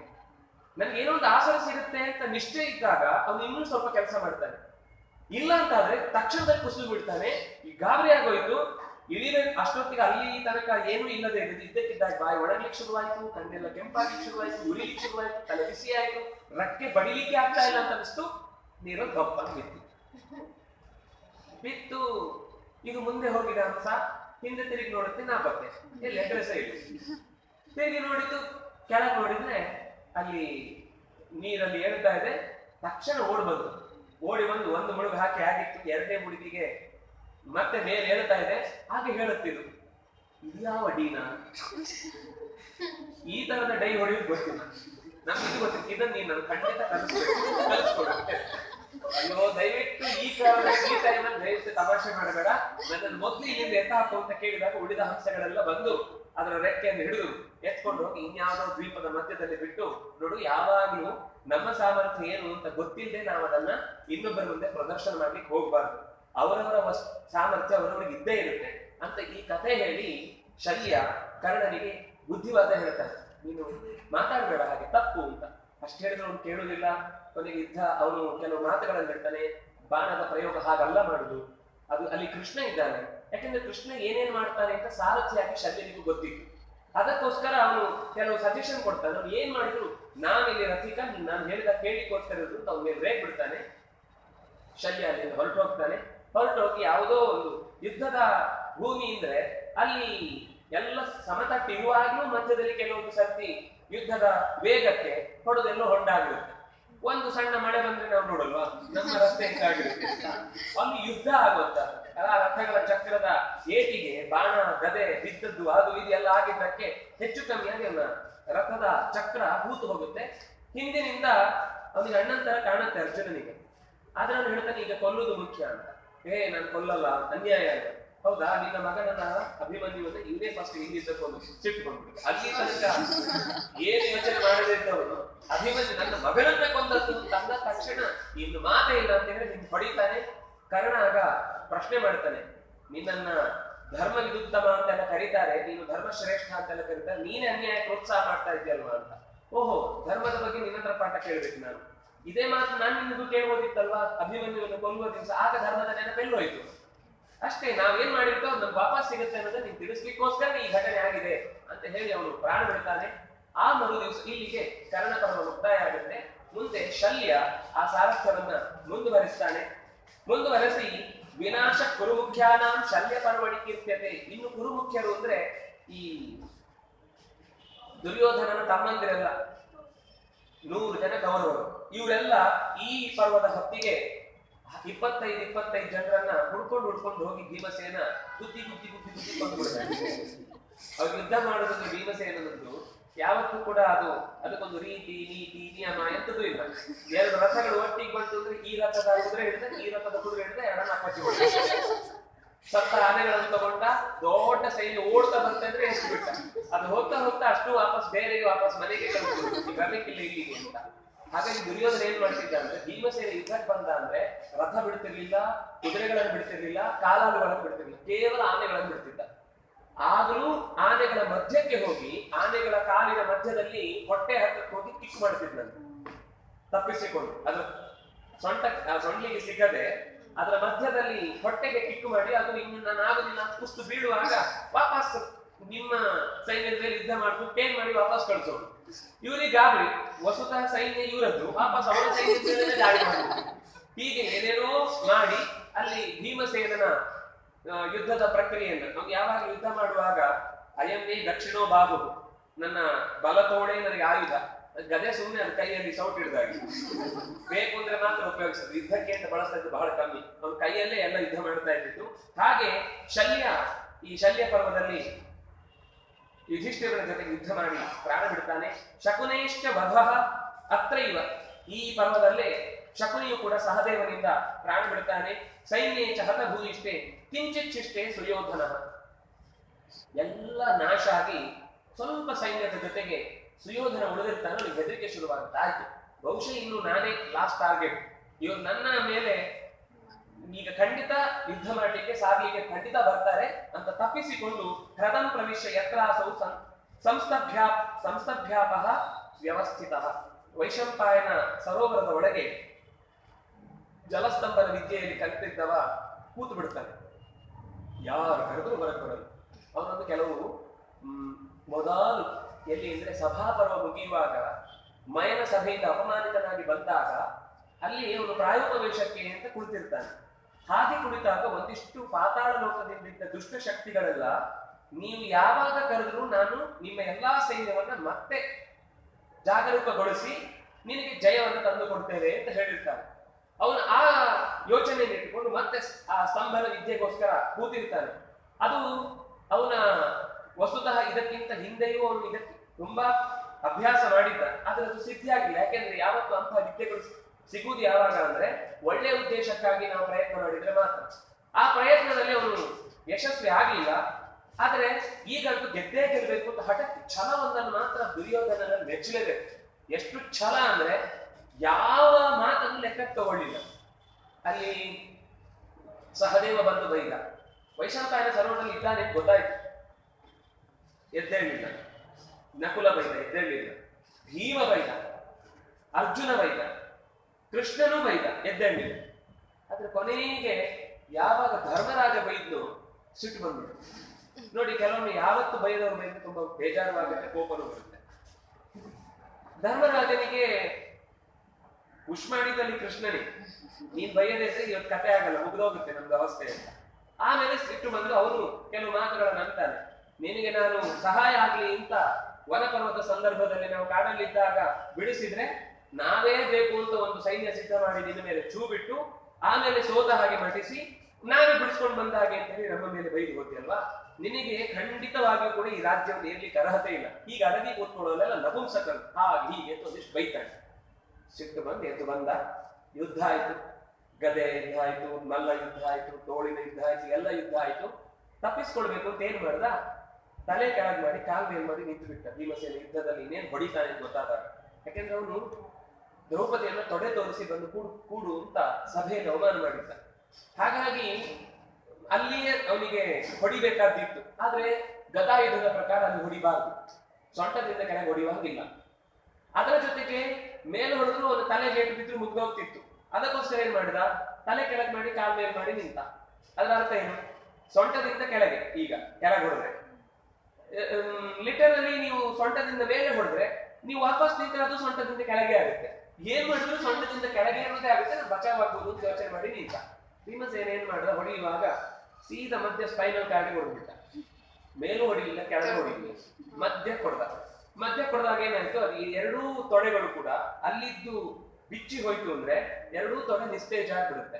ಹಾಗೆ ಅವನು ತೊಡೆ ಕುಸಿದು ಕೆಳಗೆ ಬಿದ್ದ ಮೇಲೆ ಇನ್ನು ಹೊಡೆದು ಕೊಲ್ಲೋದ್ರಲ್ಲಿ ಅರ್ಥ ಇಲ್ಲ, ಇನ್ನೇ ಸಾಯ್ತಾನೆ ಅಂತ ಹೇಳಿ ಅವ್ರು ಹೊರಟು ಹೋದ್ರು. ಆಗ ಅಶ್ವತ್ಥಾಮ ಬಂದ. ಕೃತವರ್ಮ, ಕೃಪ, ಅಶ್ವತ್ಥಾಮ ಈ 3 ಜನ ಅವನ ಪಕ್ಷದಲ್ಲಿ ಉಳಿದಿದ್ದವರು. ಇನ್ನು ಸೈನ್ಯ ಸಣ್ಣ ಪುಟ್ಟ ಚಿಲ್ಲರೆಗಳೆಲ್ಲ ಯುದ್ಧದಲ್ಲಿ ಸತ್ತಾಯ್ತು, ಯಾರು ಉಳಿದಿಲ್ಲ. ಹೀಗೆ ಹೃದಾ ಸಮುಚಿತ ಯತ್ರ ಧಾರ್ತರಾಷ್ಟ್ರೋ ಅತ್ಯಮರ್ಷಣ ಭೀಮೇನ ಗದಯ ಯುದ್ಧಂ ಯತ್ರಾಸೌ ಕೃತವಾನ್ ಸಹ ಸರಸ್ವತ್ಯಾಷ್ಟ ತೀರ್ಥಾನ ಪುಣ್ಯತಾ ಪರಿಕೀರ್ತಿತ. ಅದೇ ಹೊತ್ತಿಗೆ ರಾಮ ಬಂದ. ಯಾವ ರಾಮ? ಕೃಷ್ಣನ ಅಣ್ಣ ಬಲರಾಮ ಬಂದ. ಅನ್ಯಾಯ ಆಗ್ತಾ ಇದೆ ಹಾಗೆ ಹೀಗೆ ಅಂತ ಬಂದು ಕೃಷ್ಣನ ಮೇಲೆ ಒಂಚೂರು ಸಿಟ್ಟು ಮಾಡಿಕೊಂಡ. ಆಗ ಕೃಷ್ಣ ಅದೆಲ್ಲವನ್ನು ಬಿಡಿಸಿ ಹೇಳಿದ, ಇನ್ನೇನ್ ಪರಿಸ್ಥಿತಿ ಆಗಿದೆ ಅಂತ ಗೊತ್ತಿಲ್ಲದೆ ಸಿಟ್ಟು ಮಾಡ್ಕೊಂಡು ಬರ್ಬೇಡ. ಯಾಕಂದ್ರೆ ಅವನು 6 ವರ್ಷ ಭೀಮಸೇನಿಗೆ ಪಾಠ ಮಾಡಿದ್ದ, ಆ ಪ್ರೀತಿ ಇತ್ತು ಅವನಿಗೆ. ಆದ್ರೆ ಆ ವಿಷಯ ಗೊತ್ತಿಲ್ಲ ಅವನಿಗೆ, ಯಾಕೆ ಅವನು ನನ್ನ ಹತ್ರ 6 ವರ್ಷ ಬಂದಿದ್ದ ಅಂತ. ಅವನ ತಲೆಯಲ್ಲಿ ಏನಿತ್ತು ಅಂದ್ರೆ ಸುಭದ್ರೆಯನ್ನ ತಾನು ಮದುವೆ ಆದ್ರೆ ಇಡೀ ಯಾದವರ ಸೈನ್ಯ ನನ್ನ ಪರವಾಗಿ ಬರುತ್ತೆ ಅಂತ ರಾಜಕೀಯ ಮದುವೆಗೆ ಪ್ಲಾನ್ ಹಾಕಿದ್ದ. ಕೃಷ್ಣ ಅದಕ್ಕಿಂತ ಮುಂಚೆನೆ ಒಂದು ಪ್ರೇಮ ವಿವಾಹ ಮಾಡಿ ಕಳಿಸ್ಬಿಟ್ಟಿದ್ದ. ಅಲ್ಲಿಗೆ ಅರ್ಜುನ ಬಂದಿದ್ದ, ಅರ್ಜುನನ ಹತ್ರ ಕೊಟ್ಟು ಕರ್ಕೊಂಡು ಹೋಗು ಅಂತ ಸುಭದ್ರೆಯನ್ನು ಕೊಟ್ಟು ಕಳಿಸ್ಬಿಟ್ಟಿದ್ದ. ಹೀಗೆ ಕೃಷ್ಣನಂತೂ ಎಲ್ಲೆಲ್ಲಿ ಏನೇನೋ ಘಟನೆ ನಡೆಯುತ್ತಲ್ಲ ಅದು ಮುದ್ದೆ ದೊಡ್ಡ ಪ್ಲಾನ್ ಆಗಿರುತ್ತೆ. ನಮ್ಗೆ ಅಯ್ಯೋ ಏನೋ ಒಂದು ನಡೆಯುತ್ತೆ ಅಂತ ಅನ್ಸುತ್ತೆ, ಆದ್ರೆ ಆ ಪ್ಲಾನ್ ಅನ್ನ ಬಲರಾಮ ಕೊನೆಗೂ ಅರ್ಥ ಮಾಡ್ಕೊಳ್ಳಿಲ್ಲ. ಈಗಲೂ ಅವನು ದುರ್ಯೋಧನನ ಪರವಾಗಿ ಮಾತನಾಡಿ ಬಂದಾಗ ಗದಾ ಯುದ್ಧಂಚ ತುಮುಲಃ ತುಮುಲಂ ಅತ್ರೈವ ಪರಿಕೀರ್ತಿತಂ ದುರ್ಯೋಧನಸ್ಯ ರಾಜ್ಞೋಥ ಯತ್ರ ಭೀಮೇನ ಸಂಯುಗೆ ಊರು ಭಗ್ನೋ ಪ್ರಸಹ್ಯಾಜೌ ಗದಯ ಭೀಮವೇಗಯ. ಭೀಮನ ಗದೆಯಿಂದ ಪೆಟ್ಟು ತಿಂದ ಮೇಲೆ ಇದು ಅನ್ಯಾಯ ಅಂತ ಮಾತಾಡಿದ ಬಲರಾಮನನ್ನ ಕೃಷ್ಣ ಸಮಾಧಾನಿಸಿದ. ಇದಿಷ್ಟು ಸುಲಭದಲ್ಲಿ ನೀನು ಅರ್ಥ ಮಾಡ್ಕೊಳ್ಳುವ ಸಂಗತಿ ಅಲ್ಲ, ಇಲ್ಲಿ ಎಲ್ಲ ಅನ್ಯಾಯಗಳೇ ನಡೆದಿದೆ, ಇದೂ ಕೂಡ ನ್ಯಾಯವೇ ಆಗಿದೆ ಅಂತ. 3 ಶ್ಲೋಕ ಸಹಸ್ರಾಣಿ, ಇದು ಸ್ವಲ್ಪ ಸಣ್ಣ ಪರ್ವ, ಈ ಪರ್ವ ಅಂತ ಅನ್ನುವಂಥದ್ದು. ಇಲ್ಲಿಂದ ಮುಂದೆ ಅಪಯಾತೇಷು ಪಾರ್ಥೇಷು ತ್ರಯಸ್ತ್ರೇಭ್ಯ ಉಪಾಯು 3 ಜನ ಉಳಿದಿದ್ರು ಕೌರವರ ಪಕ್ಷದಲ್ಲಿ. ಕೃತವರ್ಮ, ಕೃಪಾ ಮತ್ತು ಅಶ್ವತ್ಥಾಮ, ಇವ್ರು 3 ಜನ ಬಿಟ್ಟರೆ ಯಾರು ಇಲ್ಲ. ಸತ್ತು ಬಿದ್ದಿದ್ದಾನೆ, ಸತ್ತು ಬಿದ್ದವ ಏನ್ ಯೋಚನೆ ಮಾಡ್ಬೇಕಿತ್ತು? ಆಯ್ತು ಮುಗಿಯಿತು ಅಂತ ಸಿಟ್ಟು ಬಿಟ್ಟಿಲ್ಲ ಅವನಿಗೆ. ಅಶ್ವತ್ಥಾಮನನ್ನ ಕರೆದ, ಅಲ್ಲಿ ಹಿಡಿ ಮಣ್ಣನ್ನ ತೆಗೆದ, ತಲೆ ಮೇಲೆ ಹಾಕಿದ. ನಿನಗೆ ಅಭಿಷೇಕ ಮಾಡಿದ್ದೇನೆ, ನೀನು ಈ ಯುದ್ಧವನ್ನು ಮುಂದುವರೆಸು. ಎಲ್ಲಿವರೆಗೆ ಕೋಪ ಅಂದ್ರೆ ನಾನು ಅನುಭವಿಸ್ತಿಲ್ಲ, ಈ ಪಾಂಡವರು ಅನುಭವಿಸಬಾರ್ದು, ಈ ಪಾಂಡವರ ವಂಶವೂ ಅನುಭವಿಸಬಾರ್ದು. ಹಾಗೆ ಮಾಡು, ಇದು ನಿನಗೆ ನಾನು ಕೊಡ್ತಾ ಇರುವಂತಹ ಟಾಸ್ಕ್. ನೀನು ಇದನ್ನು ಹೇಗೆ ಗೆಲ್ತಿ ಅಂತ ನನಗೆ ಗೊತ್ತಿಲ್ಲ, ಇದು ನಿನಗೆ ನಾನು ಕೊಡ್ತಾ ಇದ್ದೇನೆ, ನೀನು ನಡೆಸ್ಬೇಕು ಅಂತ. ಆಯ್ತು ಅಂತ ಒಪ್ಕೊಂಡ್ಬಿಟ್ಟ ಅಶ್ವತ್ಥಾಮ. ಕೊಟ್ಟಿದ್ದಾನೆ, ಮುಗಿದೋಯ್ತು. ನಮ್ಮಪ್ಪ ಹಾಲಿಗೋಸ್ಕರ ಇಲ್ಲೇ ಬರ್ಬೇಕಾಯ್ತು, ಹಾಳಾಗುದು ಇಲ್ಲೇ ಆಗ್ಲಿ ಅಂತ ಅನ್ಕೊಂಡು ಒಪ್ಪಿಕೊಂಡು ಅಲ್ಲಿ ಏನಾಗಿದೆ, ಆ ಹೊತ್ತಿಗೆ ಪಾಂಡವರನ್ನು ಸೇರಿಸಿಕೊಳ್ಬೇಕು ಅಂತ ಯೋಚನೆ ಮಾಡಿದ್ದ ಕೃಷ್ಣ. ಪಾಂಡವರನ್ನ ಕರ್ಕೊಂಡು 5 ಜನರನ್ನ, ದ್ರೌಪದಿಯನ್ನು ಸೇರಿ ಕರ್ಕೊಂಡು ಸೀದಾ ಧೃತರಾಷ್ಟ್ರನ ಹತ್ರ ಹೋಗಿದ್ದಾರೆ, ಗಾಂಧಾರಿಯ ಹತ್ರ. ಧೃತರಾಷ್ಟ್ರನ ಹತ್ರ ಹೋದಾಗ ಧೃತರಾಷ್ಟ್ರಾದಿಗಳಿಗೆ ವಿಷಯ ತಿಳಿಸಿದ್ದಾರೆ, ಹೀಗಾಗಿದೆ, ನಿನ್ನ ಮಕ್ಕಳೆಲ್ಲ ಸತ್ತಿದ್ದಾರೆ ಅಂತೆಲ್ಲ ಹೇಳಿದ್ದಾರೆ. ಆಗ ಗಾಂಧಾರಿ ಕೋಪದಿಂದ, ಎಷ್ಟು ಅವಳು ವಸ್ತುತಃ ಯಾವತ್ತೂ ದುರ್ಯೋಧನನ್ನ ಸಪೋರ್ಟ್ ಮಾಡಿದವಳಲ್ಲ. ಇಡೀ ಮಹಾಭಾರತದಲ್ಲಿ ದುರ್ಯೋಧನ ಹೆದರ್ತಾ ಇದ್ದದ್ದು ಗಾಂಧಾರಿಗೆ ಮಾತ್ರ. ಭೀಷ್ಮಾಚಾರ್ಯರು, ಕೃಷ್ಣ, ಧೃತರಾಷ್ಟ್ರ, ವಿದುರ, ದ್ರೋಣ, ಕೃಪ, ಅಶ್ವತ್ಥಾಮ, ಯಾರಿಗೂ ಅವನು ಕಿಮ್ಮತ್ತು ಕಾಸು ಬೆಲೆ ಕೊಟ್ಟವನಲ್ಲ ಅವನು. ಆದ್ರೆ ತಾಯಿ ಮಾತ್ರ ಭಾರಿ ಹೆದರ್ತಿದ್ದ. ಆದ್ರೆ ಅವ್ರು ಮಾತನಾಡಿಸ್ತಿರ್ಲಿಲ್ಲ, ಅವ್ರಿಗೆ ಎದುರು ಮಾತಾಡ್ತಿರ್ಲಿಲ್ಲ. ಹೇಳಿ ಎದ್ದು ಬಂದ್ಬಿಡೋನು. ಯಾಕೆಂದ್ರೆ ಅವಳು ದಿವಸ ನಮಸ್ಕಾರ ಮಾಡ್ತಿದ್ದ, ಅವಳು ಜಯ ಕೊಡು ಅಂತ ಆಶೀರ್ವಾದ ಮಾಡಿ. ಅವಳು ಆಶೀರ್ವಾದ ಮಾಡಿದ್ರೆ ಖಂಡಿತ ಜಯ ಆಗ್ತಿತ್ತು. ಆದ್ರೆ ಅವಳು ಏನ್ ಮಾಡ್ತಾಳೆ ಅಂದ್ರೆ, ಯಥೋ ಧರ್ಮದ ತಥೋ ಜಯ. ನನ್ನ ಧರ್ಮ ಇದೆಯಾ, ಜಯ ಆಗುತ್ತೆ. ಅವನಿಗೆ ಗೊತ್ತಿತ್ತು ನನ್ನ ಧರ್ಮ. ಜಾನನ ಧರ್ಮ ನಚನೆ ಪ್ರವೃತ್ತಿ, ಜಾನಾನ್ಯ ಧರ್ಮಂ ನಚನೆ ನಿವೃತ್ತಿ, ಕೇನಾಪಿ ದೇವೇನ ನಿವಿಷ್ಟಿತೇನ ಯಥಾನಿಯುಕ್ತೋಸ್ಮಿ ತಥಾ ಕರೋಮಿ. ಅವ್ರು ಹೇಳ್ತಾ ಇದ್ದದ್ದು, ನನಗೆ ಧರ್ಮ ಅಂದ್ರೆ ಏನು ಗೊತ್ತು, ಆದ್ರೆ ಮಾಡ್ಲಿಕ್ಕೆ ಇಂಟ್ರೆಸ್ಟ್ ಇಲ್ಲ. ನಂಗೆ ಅಧರ್ಮ ಅಂದ್ರೆ ಏನು ಅಂತ ಗೊತ್ತು, ಅದರಿಂದ ಏನು ಅನ್ಯಾಯ ಆಗುತ್ತೆ ಅಂತ ಗೊತ್ತಿದೆ, ಆದ್ರೆ ಬಿಡ್ಲಿಕ್ಕೂ ಮನಸ್ಸಿಲ್ಲ. ಯಾರೋ ನೀವು ಹೇಳ್ತೀರಲ್ವ, ಯಾರೋ ಒಬ್ಬ ಒಳಗಿನಿಂದ ಕೂತು ದೈವ ಶಕ್ತಿ ಕೆಲಸ ಮಾಡ್ತಾ ಇದೆ ಅಂತ, ನನ್ನೊಳಗೂ ಹಾಗೆ ಮಾಡ್ತಾ ಇದೆ ಅಂತ ಅನ್ಕೊಳ್ಳಿ. ನಾನ್ ಮಾಡ್ತಾ ಇದ್ದೇನೆ ಅಂತ ಯಾಕೆ ನನ್ನ ಮೇಲೆ ಸಿಟ್ಟು ಮಾಡ್ಕೊಳ್ತೀರಿ ಅಂತ ಹೀಗೆ ವೇದಾಂತ ಮಾತಾಡ್ತಾ ಇದ್ದ. ಆದ್ರಿಂದಾಗಿ ಅವನಿಂದ ಹೇಗೆ ಧರ್ಮವನ್ನು ನಿರೀಕ್ಷಿಸುವುದು?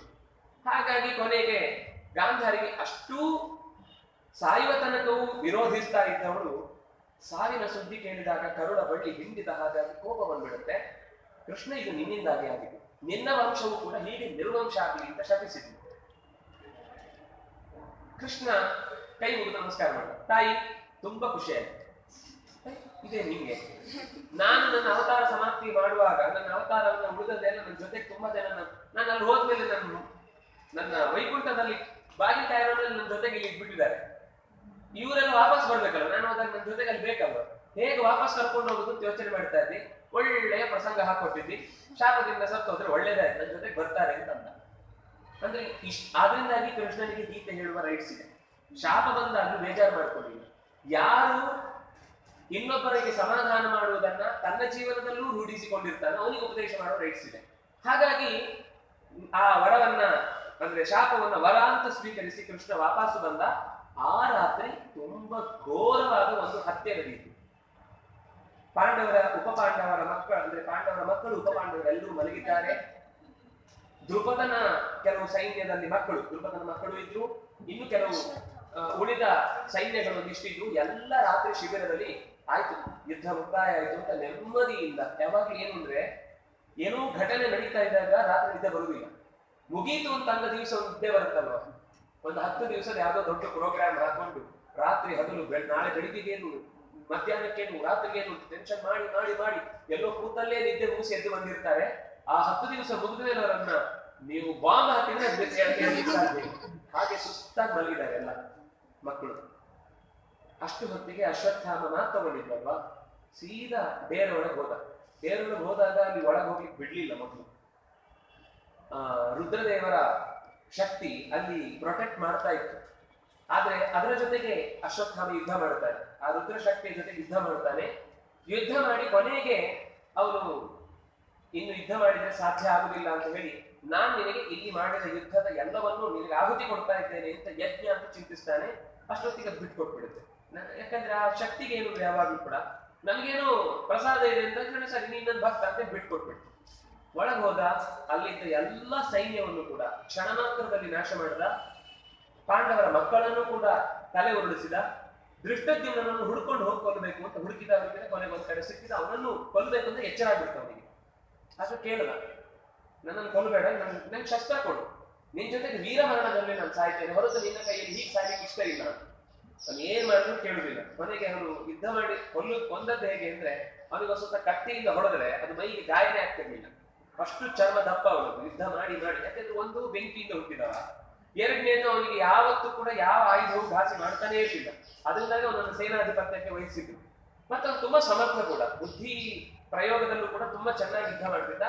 ಕೊನೆಗೆ ಈ ಬಿಲ್ಲಿನ ಹಗ್ಗವನ್ನ ಕುತ್ತಿಗೆಗೆ ಬಿಗಿದು ಗರಕಸದ ಹಾಗೆ ತಿಕ್ಕಿ ತಿಕ್ಕಿ ತಿಕ್ಕಿ ತಿಕ್ಕಿ ಅವನನ್ನು ಕೊಂದು ಹಾಕ್ತಾನೆ, ಹೊರಟು ಹೋಗ್ತಾನೆ. ಅವನಿಗೆ ಸಹಾಯ ಮಾಡೋರು ಇಬ್ರು, ಕೃಪವಂತ ಕೃತವರ್ಣ. ಎಲ್ಲ ಎಷ್ಟು ಭಯಾನಕತೆಯಿಂದ ವರ್ಣನೆ.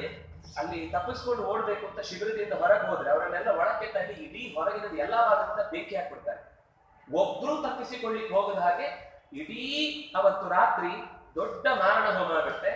ನಾವು ಜಲಿಯನ್ವಾಲ ಬಾಗ್ ಅಂತ ಕೇಳ್ತೇವಲ್ಲ, ಅದಕ್ಕಿಂತಲೂ ಭೀಕರವಾದ ಒಂದು ಪ್ರಸಂಗ.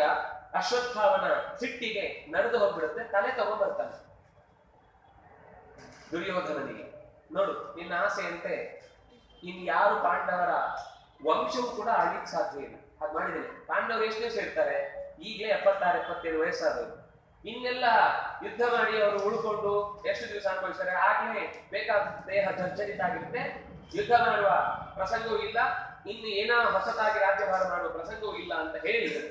ತಂದು ತೋರಿಸಿದ ಮೇಲೆ ಅಯ್ಯಪ್ಪ ಅಂತ ಪ್ರಾಣ ಬಿಡ್ತಾರೆ. ಸಾಯುವಾಗಲೂ ಅವನ ತೃಪ್ತಿಯಲ್ಲಿ ಇದ್ರೆ, ನನ್ನ ವಂಶಕ್ಕೆ ಸಿಗ್ಲಿಲ್ಲ ಅನ್ನೋದು ಪಾಂಡವರ ವಂಶಕ್ಕೂ ಸಿಗಬಾರದು ಅನ್ನುವ ಹಠಕ್ಕೆ ಅಲ್ಲಿ ತನಕ ಪ್ರಾಣ ಉಳಿಸ್ಕೊಂಡಿದ್ದ. ವಸುತ ಆಗ್ಲೇ ಪ್ರಾಣ ಹೋಗ್ಬೇಕಿತ್ತು. ಇಲ್ಲ, ನೆಮ್ಮದಿಯಿಂದ ಸಾಯುವುದು ಯಾವಾಗ ಗೊತ್ತಾ? ತಲೆ ಕಂಡ ಮೇಲೆ. ನಂದು ರಾತ್ರಿ ಯಾವ್ದೋ ಡೈರಿ ಸ್ಟೋರಿ ಎಲ್ಲ ಕೇಳಿದ್ಮೇಲೆ ನಿದ್ದೆ ಬರುತ್ತಲ್ವಾ, ಹಾಗೆ ಅಲ್ಲಿ ದುರ್ಯೋಧನ ಸತ್ತ, ನಮ್ಮೊಳಗೆ ಹಾಗೆ ಬದುಕಿದ್ದಾನೆ. ಇಲ್ಲ, ನಾನು ನಿದ್ದೆನೇ ಬರುದಿಲ್ಲ. ರಾತ್ರಿ ಯಾವುದೋ ಒಂದು ಏನೋ ಆಯ್ತು ಅಂತ ಕ್ರೈಮ್ ಕಥೆಗಳನ್ನು ಕೇಳಿದ್ಮೇಲೆ ನಿದ್ದೆ ಮಾಡುವಂತೆ ಅವನು ಕೂಡ ಪ್ರಾಣ ಬಿಟ್ಟ. ಪ್ರಾಣ ಬಿಟ್ಟು ವಿಲಾಪ, ಮುಂದಿನ ಪ್ರಸಂಗ ಪೂರ್ತಿ ಆ ಎಲ್ಲ ಹೆಣ್ಣುಮಕ್ಕಳು, ಆ ಸ್ತ್ರೀ ಪರ್ವ ಅಂತ ಬರುತ್ತೆ, ಪೂರ್ತಿ ಆ ರಣರಂಗಕ್ಕೆ ಬಂದು ತಮ್ಮ ತಮ್ಮ ಯಾರನ್ನು ಎಲ್ಲಿ ಹುಡುಕ್ತಾರೆ. 60 ಲಕ್ಷ ಜನದ ಹೆಣದ ಮಧ್ಯದಲ್ಲಿ ನನ್ನ ಮಗ ಯಾರು, ಗಂಡ ಯಾರು, ಮೊಮ್ಮಗ ಯಾರು, ಹೇಗೆ ಹುಡುಕುದು? ಆ ವಿಲಾಪದ ಘಟನೆ ನೋಡಿದ್ರೆ ಕಣ್ಣೀರು ಬರುತ್ತೆ. ಸಿಕ್ಕಾಪಟ್ಟೆ ದುಃಖ ಪಡ್ತಾರೆ ಎಲ್ಲರೂ. ಅಲ್ಲಿ ಗಾಂಧಾರಿಯು ಬರ್ತಾಳೆ, ಮಗನನ್ನು ಹುಡ್ಕೊಂಡು ಬರ್ತಾಳೆ. ಆ ಪ್ರಸಂಗದೊಳಗೆ ತುಂಬಾ ಕೋಪ ಬರುತ್ತೆ. ಹೀಗೆ ದ್ರೌಣಿ ಹತ್ರ ವಿರೂಪಾಕ್ಷಂ ರುದ್ರನಾರಾಧ್ಯ ಸತ್ವರಃ ಪ್ರಸುತ್ತಂ ನಿಶಿ ವಿಶ್ವಃ ತಾನ್ ದೃಷ್ಟದ್ಯುಮ್ನ ಪುರೋಗಮಾನ್ ಪಾಂಚಾಲಾನ್ ಸಪರೀವಾರಾನ್ ದ್ರೌಪದೇಯಾಂಶ್ಚ ಸರ್ವಶಃ ಕೃತವರ್ಮಣ ಚ ಸಹಿತಃ ಕೃಪೇಣ ಚ ನಿಜಗ್ನಿವಾನ್ ಯತ್ರ ಮುಚ್ಯಂತತೆ ಪಾರ್ಥಾಃ ಪಂಚ ಕೃಷ್ಣ ಬಲಾಶ್ರಯ. ಕೃಷ್ಣನ ಬಲದಿಂದ ಈ 6 ಜನ ಉಳ್ಕೊಂಡ್ಬಿಡ್ತಾರೆ. ಉಳಿದವರೆಲ್ಲರನ್ನು ಕೂಡ ಅಲ್ಲಿ ನಾಶ ಮಾಡಿಬಿಟ್ಟಿದ್ದಾನೆ. ಹೀಗೆ ಸಾತ್ಯಕಿ, ಉಳಿದ ಇನ್ನಷ್ಟು ಜನ ಯದುವೀರರು ಕೂಡ ಈ ಅಶ್ವತ್ಥಾಮನ ಕೈಯಲ್ಲಿ ಪ್ರಾಣ ಬಿಡುತ್ತಾರೆ. ದೃಷ್ಟದ್ಯುಮ್ನನು ಸಾಯ್ತಾನೆ. ಈ ಹೊತ್ತಿಗೆ ತನ್ನ ಮಕ್ಕಳನ್ನು ಕಳ್ಕೊಂಡ ನೋವು ದ್ರೌಪದಿ ತುಂಬಾ ದುಃಖ ಪಡ್ತಾಳೆ. ಭೀಮಸೇನನ ಹತ್ರ ಸುದ್ದಿ ಬರುತ್ತೆ. ದ್ರೌಪದಿ ಪುತ್ರ ಶೋಕಾರ್ಥ ಪಿತೃಭ್ರಾತೃ ವಧಾರ್ಧಿತ ಕೃತ ಅನಶನ ಸಂಕಲ್ಪ ಯತ್ರ ಭರ್ತೃ ನೃಪಾವಿಶತ್. ಅವಳು ದುಃಖಪಟ್ಟು ಉಪವಾಸ ಕಟ್ಕೊಂಡ್ಬಿಡ್ತಾಳೆ. ಏನಿದು ಈ ರೀತಿ ನಾವು ಇಲ್ಲಿ ತನಕ ಧರ್ಮಯುದ್ಧ ಧರ್ಮಕ್ಷೇತ್ರದಲ್ಲಿ ನಡೀತಾ ಇದೆ ಅಂತ ಅನ್ಕೊಂಡ್ರೆ ಈ ರೀತಿ ಆಗ್ತಾ ಇದೆ ಅಲ್ವಾ ಅಂತ ಅನಶನ ಸಂಕಲ್ಪ, ಊಟ ಮಾಡದೆ ಕೂತು ಬಿಡ್ತಾಳೆ. ಆಗ ದ್ರೌಪದಿ ವಚನಾದ್ಯತ್ರ ಭೀಮ ಪರಾಕ್ರಮ. ಭೀಮ ಹೊರಟು ನಾನು ಅಶ್ವತ್ಥಾಮನನ್ನ ಕರ್ಕೊಂಡು ಬರ್ತೇನೆ ಅಂತ ಅವಳಿಗೆ ಸಂತೋಷ ಪಡಿಸ್ಬೇಕು ಅಂತ. ಯಾಕೆಂದ್ರೆ ದ್ರೌಪದಿಗೆ ಯಾವಾಗಲೂ ನಂಬಿಕೆ ಇದ್ದದ್ದು ಭೀಮನ ಮೇಲೆ. ಅರ್ಜುನನನ್ನ ಎಷ್ಟೋ ಸರ್ತಿ ಕೆಲವು ಪ್ರಸಂಗದಲ್ಲಿ ಕೇಳಿದ್ದಾರೆ, ಇಲ್ಲ ಅಂತಿಲ್ಲ. ಆದ್ರೆ ಕೀಚಕನ ಪ್ರಸಂಗ ಬಂದಾಗ, ವನವಾಸದಲ್ಲಿ ಅಪಾಯ ಒದಗಿದಾಗ, ಜಯದ್ರಥನ ಅಪಾಯ ಬಂದಾಗ, ಅಥವಾ ಸೌಗಂಧಿಕ ಪುಷ್ಪವನ್ನು ತರಬೇಕು ಅಂತಾದಾಗ ಎಲ್ಲ ಸಂದರ್ಭದಲ್ಲೂ ಅವಳು ತನ್ನ ದುಃಖವನ್ನು ಹೇಳ್ಕೊಳ್ತಾ ಇದ್ದ ಭೀಮನಿಗೆ ಕೋಪದಿಂದ ತಕ್ಷಣ ಹೊರಟು ಪ್ರಿಯಂ ತಸ್ಯಾಶ್ ಚಿಕೀರ್ಷನ್ವೈ ಗದಾಮಾದಾಯ ವೀರ್ಯವಾನ್ ಅನ್ವಧಾವತ್ ಸುಸಂಸ್ಕೃತ ಭಾರದ್ವಾಜಂ ಗುರೋಃ ಸುತಂ. ಭಾರದ್ವಾಜ ಅಂದ್ರೆ ಭರದ್ವಾಜನ ಮೊಮ್ಮಗ. ಅಂದ್ರೆ ದ್ರೋಣಾಚಾರ್ಯರ ತಂದೆ ಹೆಸರು ಭಾರದ್ವಾಜ ಅಂತ. ಅದರ ಮೊಮ್ಮಗ ಅಶ್ವತ್ಥಾಮನನ್ನು ಹುಡುಕಿಕೊಂಡು ಗುರೋಹ ಸುತ ತನ್ನ ಗುರುಗಳಾಗಿರುವಂತಹ ದ್ರೋಣಾಚಾರ್ಯರ ಮಗನನ್ನು ಹುಡುಕೊಂಡು ಅನ್ವತ್ಥಾಮ ಓಡ್ಲಿಕ್ಕೆ ಶುರು ಮಾಡಿದ. ಅಶ್ವತ್ಥಾಮನು ಓಡಿದ್ದಾನೆ. ಇಲ್ಲಿ ಒಂದು ಸಣ್ಣ ಡೌಟ್ ಬರುವಂತ ಕಥೆ ಬರುತ್ತೆ. ಏನು ಅಂದ್ರೆ ಇದೇ ಕಥೆ ಇದೇ ಪ್ರಸಂಗ ಭಾಗವತದಲ್ಲೂ ಬರುತ್ತೆ. ಆರಂಭದಲ್ಲಿ ಭಾಗವತದಲ್ಲಿ ಬರುವಾಗ ಅವನು ಓಡ್ತಾನೆ ಓಡ್ತಾನೆ ಓಡ್ತಾನೆ ಓಡುವಾಗ ಹಿಂದಿನಿಂದ ಅರ್ಜುನ ಅಟ್ಟಿಸ್ಕೊಂಡು ಬರ್ತಾನೆ. ಅರ್ಜುನ ಅಟ್ಟಿಸಿಕೊಂಡು ಬಂದು ಅವನನ್ನ ಹಿಡಿತಾನೆ. ಹಿಡ್ಕೊಂಡು ಬಂದು ದ್ರೌಪದಿಯ ಕಾಲಬುಡಕ್ಕೆ ಹಾಕ್ತಾನೆ. ಹಾಕಿದಾಗ ಕೊಲ್ಬೇಕಾ ಅಂತ ಕೇಳಿದಾಗ ಅವಳು ಹೇಳ್ತಾಳೆ, ಬೇಡ ಕೊಲ್ಬೇಡಿ, ಯಾಕೆಂದ್ರೆ ಮಕ್ಕಳನ್ನ ಕಳ್ಕೊಂಡ ನೋವು ಏನು ಅಂತ ತಾಯಿಯಾಗಿ ನನಗೆ ಗೊತ್ತಿದೆ. ಹಾಗೆಯೇ ಕೃಪಿಯು ಕೂಡ ಯಾಕೆ ದುಃಖ ಪಡಬೇಕು? ದ್ರೋಣಾಚಾರ್ಯರ ಹೆಂಡತಿ ಹೆಸರು ಕೃಪಿ ಅಂತ. ಆ ಕೃಪಿಗೂ ನಾನು ಅಂತ ನೋವು ಕೊಡ್ಲಿಕ್ಕೆ ಇಷ್ಟಪಡಲ್ಲ. ಮಕ್ಕಳನ್ನು ಕಳ್ಕೊಂಡ ತಾಯಿಯ ನೋವು ನನಗೆ ಅರ್ಥ ಆಗಿದೆ, ಅದನ್ನ ಬಿಟ್ಬಿಡಿ ಅಂತ ಹೇಳ್ತಾಳೆ. ಆಮೇಲೆ ಪಂಚಶಿಖ ಕೃತ್ವ, 5 ಕಡೆ ಜುಟ್ಟು ಉಳ್ಳವನು ಅಂದ್ರೆ ಅವಮಾನ ಮಾಡುವುದು ಅಂತ. ಅವನ ತಲೆಯಲ್ಲಿ ಒಂದು ಹಸಿವು ಮತ್ತು ನೀರಡಿಕೆಯನ್ನು ತಣಿಸಿಕೊಳ್ಳಬಲ್ಲ, ಯಾವ ಆಹಾರವೂ ಇಲ್ಲದೆ ಬದುಕಬಲ್ಲ ಒಂದು ಮಣಿ ಇರುತ್ತೆ. ಆ ಮಣಿಯನ್ನು ಕಿತ್ತು ಕಳಿಸಿಕೊಡ್ತಾರೆ ಅಂತಿದೆ ಭಾಗವತದಲ್ಲಿ. ಇಲ್ಲಿ ನೋಡುವಾಗ ಭೀಮಸೇನ ಅಟ್ಟಿಸಿಕೊಂಡು ಹೋಗಿ ಹಾಗೆ ಮಾಡ್ದ ಅಂತಿದೆ. ಯಾವುದು ಸರಿ? ಕಥೆ ನಿಜವಾದ ಯಾವುದು? ಇದು ಕನ್ಫ್ಯೂಷನ್. ಆದ್ರೆ ಇದನ್ನ ನಾವು ಚೂರು ಯೋಚನೆ ಮಾಡಿದ್ರೆ ಏನು, ಬೇರೆ ಪುರಾಣದಲ್ಲಿ ಒಂದು ಮಾತು ಬರುತ್ತೆ. ಇಲ್ಲಿ ಒಂದು ಸೈಕಾಲಜಿಯನ್ನು ಹೇಳ್ತಾರೆ. ಓಡ್ತಾ ಓಡ್ತಾ ಓಡ್ತಾ ಓಡ್ತಾ ಹೋಗಿದ್ದಾನೆ. ಹೋಗಿ ತುಂಬಾ ಸುಸ್ತಾಗಿ ಒಂದು ಮರದ ಹತ್ರ ಚೂರು ಬೆನ್ನು ಒರೆಸಿ ಅಯ್ಯ ಬಾ ಅನ್ಕೊಂಡು ಕೂತಿದ್ದಾನೆ. ಕೂತಾಗ ಒಂದು ಕ್ಷಣ ಕಣ್ಣು ಮುಚ್ಚಿದ್ದಾನೆ. ಕಣ್ಣು ಮುಚ್ಚಿದಾಗಲೂ ಅವನಿಗೆ ಅದೇ ಘಟನೆ ರಿಯಲೈಸ್ ಆಗಿದೆ. ಅವನ ತಲೆಯಲ್ಲಿ ಅಂದ್ರೆ ಯಾರು ಓಡಿಸ್ಕೊಂಡ್ ಬರ್ತಾ ಇದ್ದಾರೆ ಅವ್ರಿಗೆ ಗೊತ್ತಿಲ್ಲ. ಅವನಿಗೆ ಏನು ಅಂದ್ರೆ ಖಂಡಿತ ಅರ್ಜುನ ಬರ್ತಾನೆ ಅಂತ. ಅರ್ಜುನ ಬರ್ತಾನೆ ಅಂತ ಅವ್ನಿಗೆ ಕನಸು ಬಿತ್ತು. ಅರ್ಜುನ ಅಟ್ಟಿಸ್ಕೊಂಡು ಬಂದ, ನನ್ನನ್ನು ಹಿಡಿದ, ದ್ರೌಪದಿ ತಗೊಂಡೋಗ ಹೋದ. ಅವನಿಗೆ ದ್ರೌಪದಿ ಬಗ್ಗೆ ಏನ್ ಕಲ್ಪನೆ ಇತ್ತು ಅಂದ್ರೆ, ಇವ್ರು ಎಲ್ಲರೂ ನನ್ನನ್ನು ಹೊಡೀರಿ ಕೊಲ್ಲಿ ಅಂತಂದ್ರೂ ಕೂಡ ಅವಳು ತಾಯಿಯ ಗುಣದಿಂದ ನನ್ನನ್ನು ರಕ್ಷಿಸ್ತಾಳೆ ಅನ್ನುವ ಅಷ್ಟು ಕನಸು ಬಿದ್ದಿದೆ. ಎಚ್ಚರ ಆಗಿದೆ ಅಂದ್ರೆ ಬಿಟ್ಟು ಕಳಿಸಿದ್ದಲ್ಲ. ಆಗ ಭೀಮಸೇನ ಓಡ್ ಬಂದಿದ್ದಾನೆ. ಅಂದ್ರೆ ಈ ಕಥೆಯನ್ನ ಮಹಾಭಾರತ ಹೇಳಿಲ್ಲ, ಭಾಗವತ ಹೇಳುತ್ತೆ. ಇದೆರಡನ್ನು ಜೋಡಿಸ್ಕೊಳ್ಬೇಕು ಮಧ್ಯದಲ್ಲಿ, ಅಂದ್ರೆ ಕಥೆ ಆಗ ಪೂರ್ಣ ಆಗುತ್ತೆ. ಅಂದ್ರೆ ಭೀಮಸೇನ ಅಟ್ಟಿಸ್ಕೊಂಡು ಬಂದಿದ್ದಾನೆ. ಮಧ್ಯದಲ್ಲಿ ಸುಸ್ತಾಗಿ ಒಂದು ಕ್ಷಣಕ್ಕೆ ಜೋಕು ಬಂದು ಅಲ್ಲೇ ಮಲಗಿದ್ದಾನೆ. ಮಲಗಿದಾಗ್ಲೂ ನಮಗೂ ಹಾಗೆ ಅನುಭವ ಆಗುತ್ತೆ. ನಾವ್ ಯಾವ್ದೋ ತುಂಬಾ ಟೆನ್ಷನ್ ಅಲ್ಲಿ ಬಂದು ಮಲಗಿದ್ರೆ ಅದೇ ಘಟನೆ ಮುಂದುವರಿತಾ ಇರುತ್ತೆ ಕನ್ಸಲ್ಲಿ. ಆ ಟೆನ್ಷನ್ ಎಲ್ಲ ಕಳ್ಕೊಂಡು ನಾವು ಎಚ್ಚರ ಆದಾಗ ಮತ್ತೆ ನೋಡಿದ್ರೆ ಏನು ಆಗಿರುತ್ತೆ, ಯಥಾ ಪ್ರಕಾರ ನಾರ್ಮಲ್ ಆಗಿದೆ. ನಾವು ಅನ್ಕೊಳ್ಳೋದು ಮಾತ್ರ ಏನು ಅನ್ಕೊಂಡಿರ್ತೇವೆ, ಕನ್ಸಲ್ಲಿ ಅದು ಕ್ಲಿಯರ್ ಆಗೋಗಿರುತ್ತೆ. ಹಾಗೆ ಅವನು ಅನ್ಕೊಂಡದ್ದು ಮುಂದೆ ಭೀಮಸೇನನೇ ಅಟ್ಟಿಸ್ಕೊಂಡು ಬಂದು ಅವನನ್ನ ಹಿಡಿದು ತಂದು ತೋರಿಸಿ ಕೊನೆಗೆ ಅವನ ತಲೆಯಲ್ಲಿದ್ದ ಮಣಿಯನ್ನು ಕಿತ್ತುಕೊಡ್ತಾರೆ ಅಂತ ಆ ಕಥೆ ಬರುತ್ತೆ. ಆದ್ರೆ ಅವನಿಗೆ ಭೀಮಸೇನ ಕರ್ಕೊಂಡು ಬಂದಿದ್ದಾನೆ. ಧೈರ್ಯನ ಅಭಿಪ್ರಚೋದಿತ, ಕೃಷ್ಣನ ಆದೇಶದಂತೆ ಕರ್ಕೊಂಡು ಬಂದು ನಿಲ್ಲಿಸಿದ್ರೆ ಅವನು ಅಲ್ಲೂ ಕೂಡ ತಪ್ಪು ಕೆಲಸ ಮಾಡಿಬಿಟ್ಟ. ಅವನಿಗೆ ಅಸ್ತ್ರ ಪ್ರಯೋಗದಲ್ಲಿ ದ್ರೋಣಾಚಾರ್ಯರು ಬ್ರಹ್ಮಾಸ್ತ್ರವನ್ನ ಕೊಟ್ಟಿದ್ರು. ಬ್ರಹ್ಮಾಸ್ತ್ರವನ್ನು ಅವನು ಪ್ರಯೋಗ ಮಾಡಿಬಿಡ್ತಾನೆ. ಪ್ರಯೋಗ ಮಾಡಿದ ಎಲ್ಲಿಗೆ ಗೊತ್ತಾ? ಫಸ್ಟ್ ಪಾಂಡವರ ಮೇಲೆ ಪ್ರಯೋಗ ಮಾಡ್ತಾನೆ. ಮಾಡಿದ್ರೆ ಅರ್ಜುನನು ಕೂಡ ಈ ಕಡೆಯಿಂದ ಅವನು ಬ್ರಹ್ಮಾಸ್ತ್ರವನ್ನು ಪ್ರಯೋಗ ಮಾಡ್ತಾನೆ.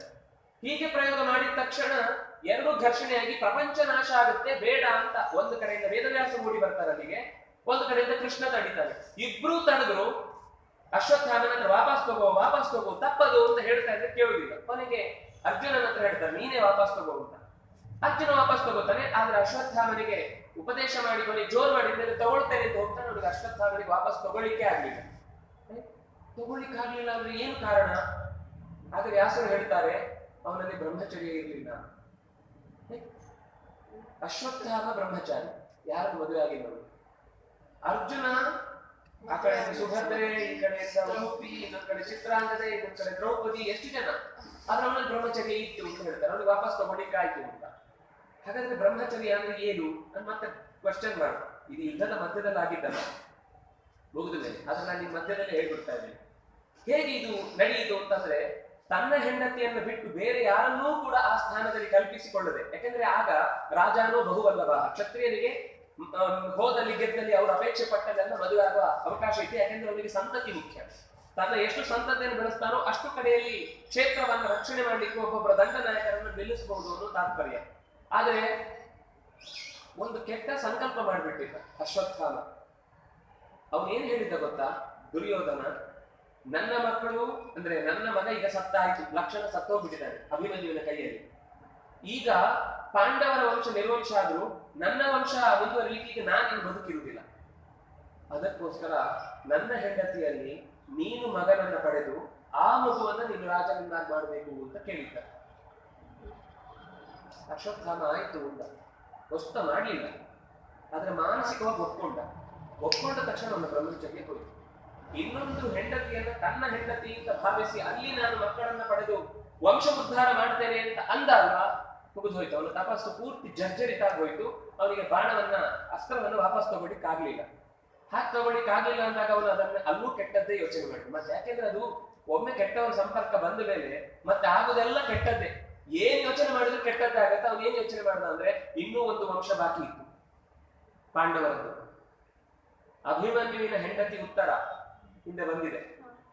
ಆ ಉತ್ತರೆಯ ಗರ್ಭದಲ್ಲಿ ಅಭಿಮನ್ಯುವಿನ ಮಗ ಇದ್ದ ಒಳಗೆ. ಅವನು ಆ ಗರ್ಭಕ್ಕೆ ಹೋಗಿ ಬೀಳಿ ಅಂತ ಕಳುಹಿಸಿಕೊಟ್ಟ. ಎಲ್ಲರೂ ಬೇಡ ಬೇಡ ಬೇಡ ಅಂತ ಹೇಳ್ತಿದ್ದಾರೆ. ಆದ್ಮೇಲೆ ಏನೂ ತಪ್ಪು ಮಾಡದ ಮಗುವಿನ ಮೇಲೆ ಆ ಪ್ರಯೋಗ ಮಾಡಬೇಡ. ಇವರಾದ್ರೂ ಯುದ್ಧ ಮಾಡಿದ್ದಾರೆ, ಕೋಪ ಇತ್ತು, ತುಂಬಾ ಜನರು ಕೊಂದಿದ್ದಾರೆ, ತುಂಬಾ ವೀರರಾಗಿದ್ರು. ಭೀಮಾರ್ಜುನ ಸಮಾಯುಧಿ ದ್ರೌಪದೇಯಾಹ ಅಂತ ಗೀತೆ ಹೇಳಿದ್ರು. ಅವ್ರ ಮೇಲೆ ಸಿಟ್ಟಿರೋದಕ್ಕೆ ಅರ್ಥ ಇದೆ. ಏನೂ ಪಾಪ ಮಾಡದೆ ಇನ್ನೂ ಭೂಮಿಗೆ ಬಿದ್ದು ಕಣ್ಣು ಬಿಡದಂತಹ ಮಗುವಿನ ಮೇಲೆ ಏನು ನಿನಗೆ ಅಷ್ಟು ಜಿದ್ದು, ಬೇಡ ಅಂತ ಹೇಳಿದ್ರು. ನಾನು ಮಾತು ಕೊಟ್ಟಿದ್ದೇನೆ, ನನ್ನ ಮಾತು ಉಳಿಸ್ಕೊತೇನೆ. ಕೆಲವು ಪ್ರತಿಜ್ಞೆ ಮಾಡಿದ್ರೆ ಎಷ್ಟು ಅನರ್ಥ ಆಗುತ್ತೆ ಅಂತ ಇದೊಂದು ಸಮಸ್ಯೆ. ಬಿಟ್ಟ ಕೃಷ್ಣ ತಕ್ಷಣದಲ್ಲಿ ತಾನು ಪ್ರತಿಜ್ಞೆ ಮಾಡ್ತೇನೆ. ನೀನು ಯಾವ ಮಗುವನ್ನ ಕೊಲ್ಲಬೇಕು ಅಂತ ಯೋಚಿಸಿ ಅದರ ಹತ್ಯೆಯನ್ನ ಪ್ರಯತ್ನ ಮಾಡ್ತಿದ್ಯೋ ಅದೇ ಮಗುವಿನ ಕೈಯಲ್ಲಿ ನಾನು ಈ ಜಗತ್ತನ್ನು ಆಳಿಸ್ತೇನೆ. ಅದೇ ಮಗುವಿನ ಕೈಯಲ್ಲಿ ಈ ಜಗತ್ತನ್ನು ನೋಡ್ಕೊಳ್ಳುವಂತೆ ನಾನು ರಾಜ್ಯಾಧಿಕಾರ ಅದರ ಕೈಯಲ್ಲಿ ಕೊಟ್ಟು ಉಳಿಸ್ತೇನೆ. ಇದು ನನ್ನ ಪ್ರತಿಜ್ಞೆ ಅಂತ. ಸರಿ, ಆ ಮಗು ಅಲ್ಲಿ ಗರ್ಭದಲ್ಲಿ ಕಣ್ಣು ಬಿಟ್ಟು ನೋಡ್ತಾ ಇದೆ. ಹೊರಗಿನಿಂದ ಬೆಳಕು ರಾಶಿ ಬಂದು ಏನೇನು ಸುಡ್ತಾ ಇದೆ ಅನ್ನೋಷ್ಟರಲ್ಲಿ ತನ್ನ ಸುತ್ತ ಯಾವುದೋ ಒಂದು ಬೆಳಕು ಸುತ್ತುತ್ತಾ ಇದೆ. ಇದು ಕತ್ತನ್ನು ತಿರುಗಿಸಿ ಹೀಗೆ ನೋಡ್ತಾ ಇರ್ತದೆ. ಅದಕ್ಕೆ ಹೆಸರು ಪರೀಕ್ಷಿತ ಅಂತ. ಪರಿತಃ ಈಕ್ಷತೆ ಅಂತ. ಪರಿತಃ ಅಂದ್ರೆ ಸುತ್ತಲೂ ನಿರಂತರ ನೋಡ್ತಾ ಇರ್ತದೆ, ತಲೆಲ್ಲ ಆಡಿಸ್ಕೊಂಡು. ಹಾಗಾಗಿ ಅವನಿಗೆ ಹೆಸರೇ ಪರೀಕ್ಷಿತ ಅಂತ ಹೆಸರು ಬಂತು. ಆಮೇಲೆ ಹುಟ್ಟುವಾಗ ಏನಾಯ್ತು ಅಂದ್ರೆ, ಅದು ಮುಂದೆ ಬರುತ್ತೆ ಪ್ರಸಂಗ, ನಾನು ಇಲ್ಲೇ ಹೇಳ್ಬಿಡ್ತೇನೆ. ಹುಟ್ಟುವಾಗ ಏನಾಯ್ತು, ಬ್ರಹ್ಮಾಸ್ತ್ರ ಯಾವತ್ತೂ ಸುಳ್ಳಾಗುದಿಲ್ಲ. ಅದು ಯಾವತ್ತು ಎಲ್ಲಿ ಬಿಟ್ಟಿರ್ತಾ ಆ ಕೆಲಸ ಮುಗಿಸಿಯೇ ಬರ್ಬೇಕಾದ್ರೆ ಸ್ವಭಾವವೇ ಹಾಗೆ. ಹುಟ್ಟುವಾಗ ತಕ್ಷಣ ಮಗುವಿನ ಮೇಲೆ ಬಿಟ್ಟು ಮಗು ಸತ್ತೋಯ್ತು. ಕೃಷ್ಣ ಹೇಳಿದ್ದ ಉಳಿಸ್ತೇನೆ ಅಂತ. ಉತ್ತರ ಹತ್ಕೊಂಡು ಬಂದು, ನೀನು ಹೇಳಿದ್ರಿ ಉಳಿಸ್ತೇನೆ ಅಂತ, ಉಳಿಸ್ಲಿಲ್ಲ, ನನ್ನ ಮಗು ಸತ್ತು ಹೋಗಿದೆ. ತಕ್ಷಣ ಕೃಷ್ಣ ಅದನ್ನ ಎತ್ತಿಕೊಂಡ, ತಲೆ ನೇವರಿಸಿದ, ನೆತ್ತಿಯನ್ನು ಮೂಸಿದ. ತಕ್ಷಣ ಯಥಾಪ್ರಕಾರ ಜೋರಾಗಿ ಅಳ್ಳಿಕ್ ಶುರು ಮಾಡಿದ. ಎಲ್ಲರೂ ನಕ್ಕರು. ಮಗು ಅಷ್ಟೇ ತಾನೇ ಎಲ್ಲರೂ ಚೂರು ಅಳದೇ ಇದ್ರೆ ಅಳಿಸ್ತಾರೆ, ತಲೆ ಕೆಳಗ ಕಾಲ್ ಮೇಲೆ ಹಾಕಿ ಬಡಿತಾರೆ ಚೆನ್ನಾಗಿ. ಇಲ್ಲದೇ ಇದ್ರೆ ಉಳಿದವರೆಲ್ಲ ಅಳ್ತಾ ಕೂತ್ಕೊಳ್ತಾರೆ. ಆಗ ಸಮಾಧಾನ ಆಯ್ತು. ಹೀಗೆ ಕೃಷ್ಣ ಮಾತು ಹೇಳಿದ್ದ, ನಾನು ಉಳಿಸ್ತೇನೆ ಅಂತ. ಅವನೇ ಮುಂದೆ ಪರೀಕ್ಷಿತ 36 ವರ್ಷಗಳ ಕಾಲ ಭೂಮಿಯನ್ನು ಆಳ್ತಾನೆ. ಅವನ ರಾಜ್ಯಭಾರದಲ್ಲಿ ಚೆನ್ನಾಗಿ ದೇಶ ನಡೆಯುತ್ತೆ ಅಂತ ಹೀಗೆ ಹೇಳಿ ಅಶ್ವತ್ಥಾಮನಿಗೆ ಕೊನೆಗೆ ವೇದವ್ಯಾಸರು ಮತ್ತು ಕೃಷ್ಣ ಇಬ್ಬರೂ ಶಪಿಸ್ತಾರೆ. ಅವನು ಚಿರಂಜೀವಿ ವಸ್ತುತಃ. ಆದ್ರೆ ನೀನು ಚಿರಂಜೀವಿಯಾಗಿದ್ದಾಗಲೂ ಕೂಡ ನಿನಗೆ ಚೆನ್ನಾಗಿ ಯಾರೂ ಕೂಡ ಗುರುತಿಸದೇ ಇರಲಿ, ನಿನ್ನನ್ನು ಯಾರೂ ಪೂಜಿಸದೇ ಇರಲಿ, ಜೊತೆಗೆ ಮೈಯೆಲ್ಲ ಹುಣ್ಣಾಗಿ ನೀನು ಬಂದಲ್ಲಿ ಯಾರಿಗೂ ನಿಲ್ಲಿಕ್ಕಾಗದ ದುರ್ವಾಸನೆ ಬಂದು ನಿನ್ನಿಂದ ದೂರ ಆಗಲಿ ಅಂತ ಶಪಿಸಿ ಕಳಿಸಿದ್ರು. ಕಾಶಿಯಲ್ಲಿ ಈಗಲೂ ಇದ್ದಾರೆ ಅಂತ ಒಂದು ಸುದ್ದಿ. ಕಾಶಿಯ ಕೆಲವು ಉತ್ಸವದ ಸಂದರ್ಭದಲ್ಲಿ ಕಾಣಿಸ್ತಾನೆ ಅಂತ ಹೀಗೆ ನೋಡಿದವರು ಹೇಳ್ತಾರೆ. ಇದು ಒಟ್ಟು ಅಲ್ಲಿ ನಡೆದಂತಹ ಘಟನೆ. ಮಣಿ ತಥಾ ಸಮಾದಾಯ ದ್ರೋಣಪುತ್ರಾತ್ ಮಹಾರಥಾತ್ ಪಾಂಡವಾತ್ ಪ್ರದದುರ್ ಹೃಷ್ಟಾಹ ದ್ರೌಪದ್ಯೈಹಿ ಜಿತಕಾಶಿನಃ ಏತದ್ವೈ ದಶಮಂ ಪರ್ವ ಸೌಪ್ತಿಕಂ ಸುಪ್ತ. ಮಲಗಿದ್ದಾಗ ನಡೆದ ಘಟನೆ. ಅಲ್ಲಿಂದ ಸ್ತ್ರೀ ಹೆಣ್ಣು ಮಕ್ಕಳೆಲ್ಲ ಅತ್ತದ್ದು ಪುತ್ರ ಶೋಕಾದಿ ಸಂತಪ್ತ. ಹೆಣ್ಣು ಮಕ್ಕಳನ್ನು ಕಳ್ಕೊಂಡ ನೋವಿನಿಂದ ಅಳುವಂತಹ ಎಲ್ಲಾ ಘಟನೆಗಳು ನಡೆಯುತ್ತೆ. ಇದರಿಂದ ಮುಂದೆ ವಿದುರ ಕೌರವನಿಗೆ ಯಾರು ಧರ್ಮರಾಜನ ಪರವಾಗಿ ನಿಂತುಕೊಂಡು ಕೆಲವು ಮಾತುಗಳನ್ನು ಹೇಳ್ತಾನೆ. ಧೃತರಾಷ್ಟ್ರನಿಗೆ ಗಾಂಧಾರಿಗೆ, ಇನ್ನು ಅರಮನೆಯಲ್ಲಿ ಹೀಗೆ ಉಳ್ಕೊಳ್ಳೋದು ಸರಿಯಲ್ಲ, ವಾನಪ್ರಸ್ಥಾಶ್ರಮಕ್ಕೆ ಹೋಗ್ಬೇಕು ಅಂತೆಲ್ಲ ಹೇಳಿದಾಗ ಅವರೆಲ್ಲರೂ ಕೂಡ ಹೊರಡುತ್ತಾರೆ. ಹೀಗೆ ಹೊರಟ ಸಂದರ್ಭದಲ್ಲಿ ಮುಂದೆ ಮಧ್ಯದಲ್ಲಿ ಒಂದು 2-3 ಘಟನೆ ಇದೆ. ಪಾಂಡವರು ಆಗ ಹೇಗೆ ನಡ್ಕೊಂಡ್ರು, ಅದು ಏನು ಘಟನೆ ಅನ್ನೋದನ್ನು ನಾವು ಮುಂದಿನ ಸಲ ಸೇರಿದಾಗ ನೋಡೋಣ ಅಂತ ಹೇಳ್ತಾ, ಕಾಯೇನ ವಾಚಾ ಮನಸಾ ಇಂದ್ರಿಯೇರ್ವಾ ವಿದ್ಯಾ ಆತ್ಮನಾರ ಅನುಸೃತ ಸ್ವಭಾವಃ ಕರೋಮಿ ಯದ್ಯತ್ ಸಕಲಂ ಪರಸ್ಮೈ ನಾರಾಯಣಾಯ ಸಮರ್ಪಯಾಮಿ.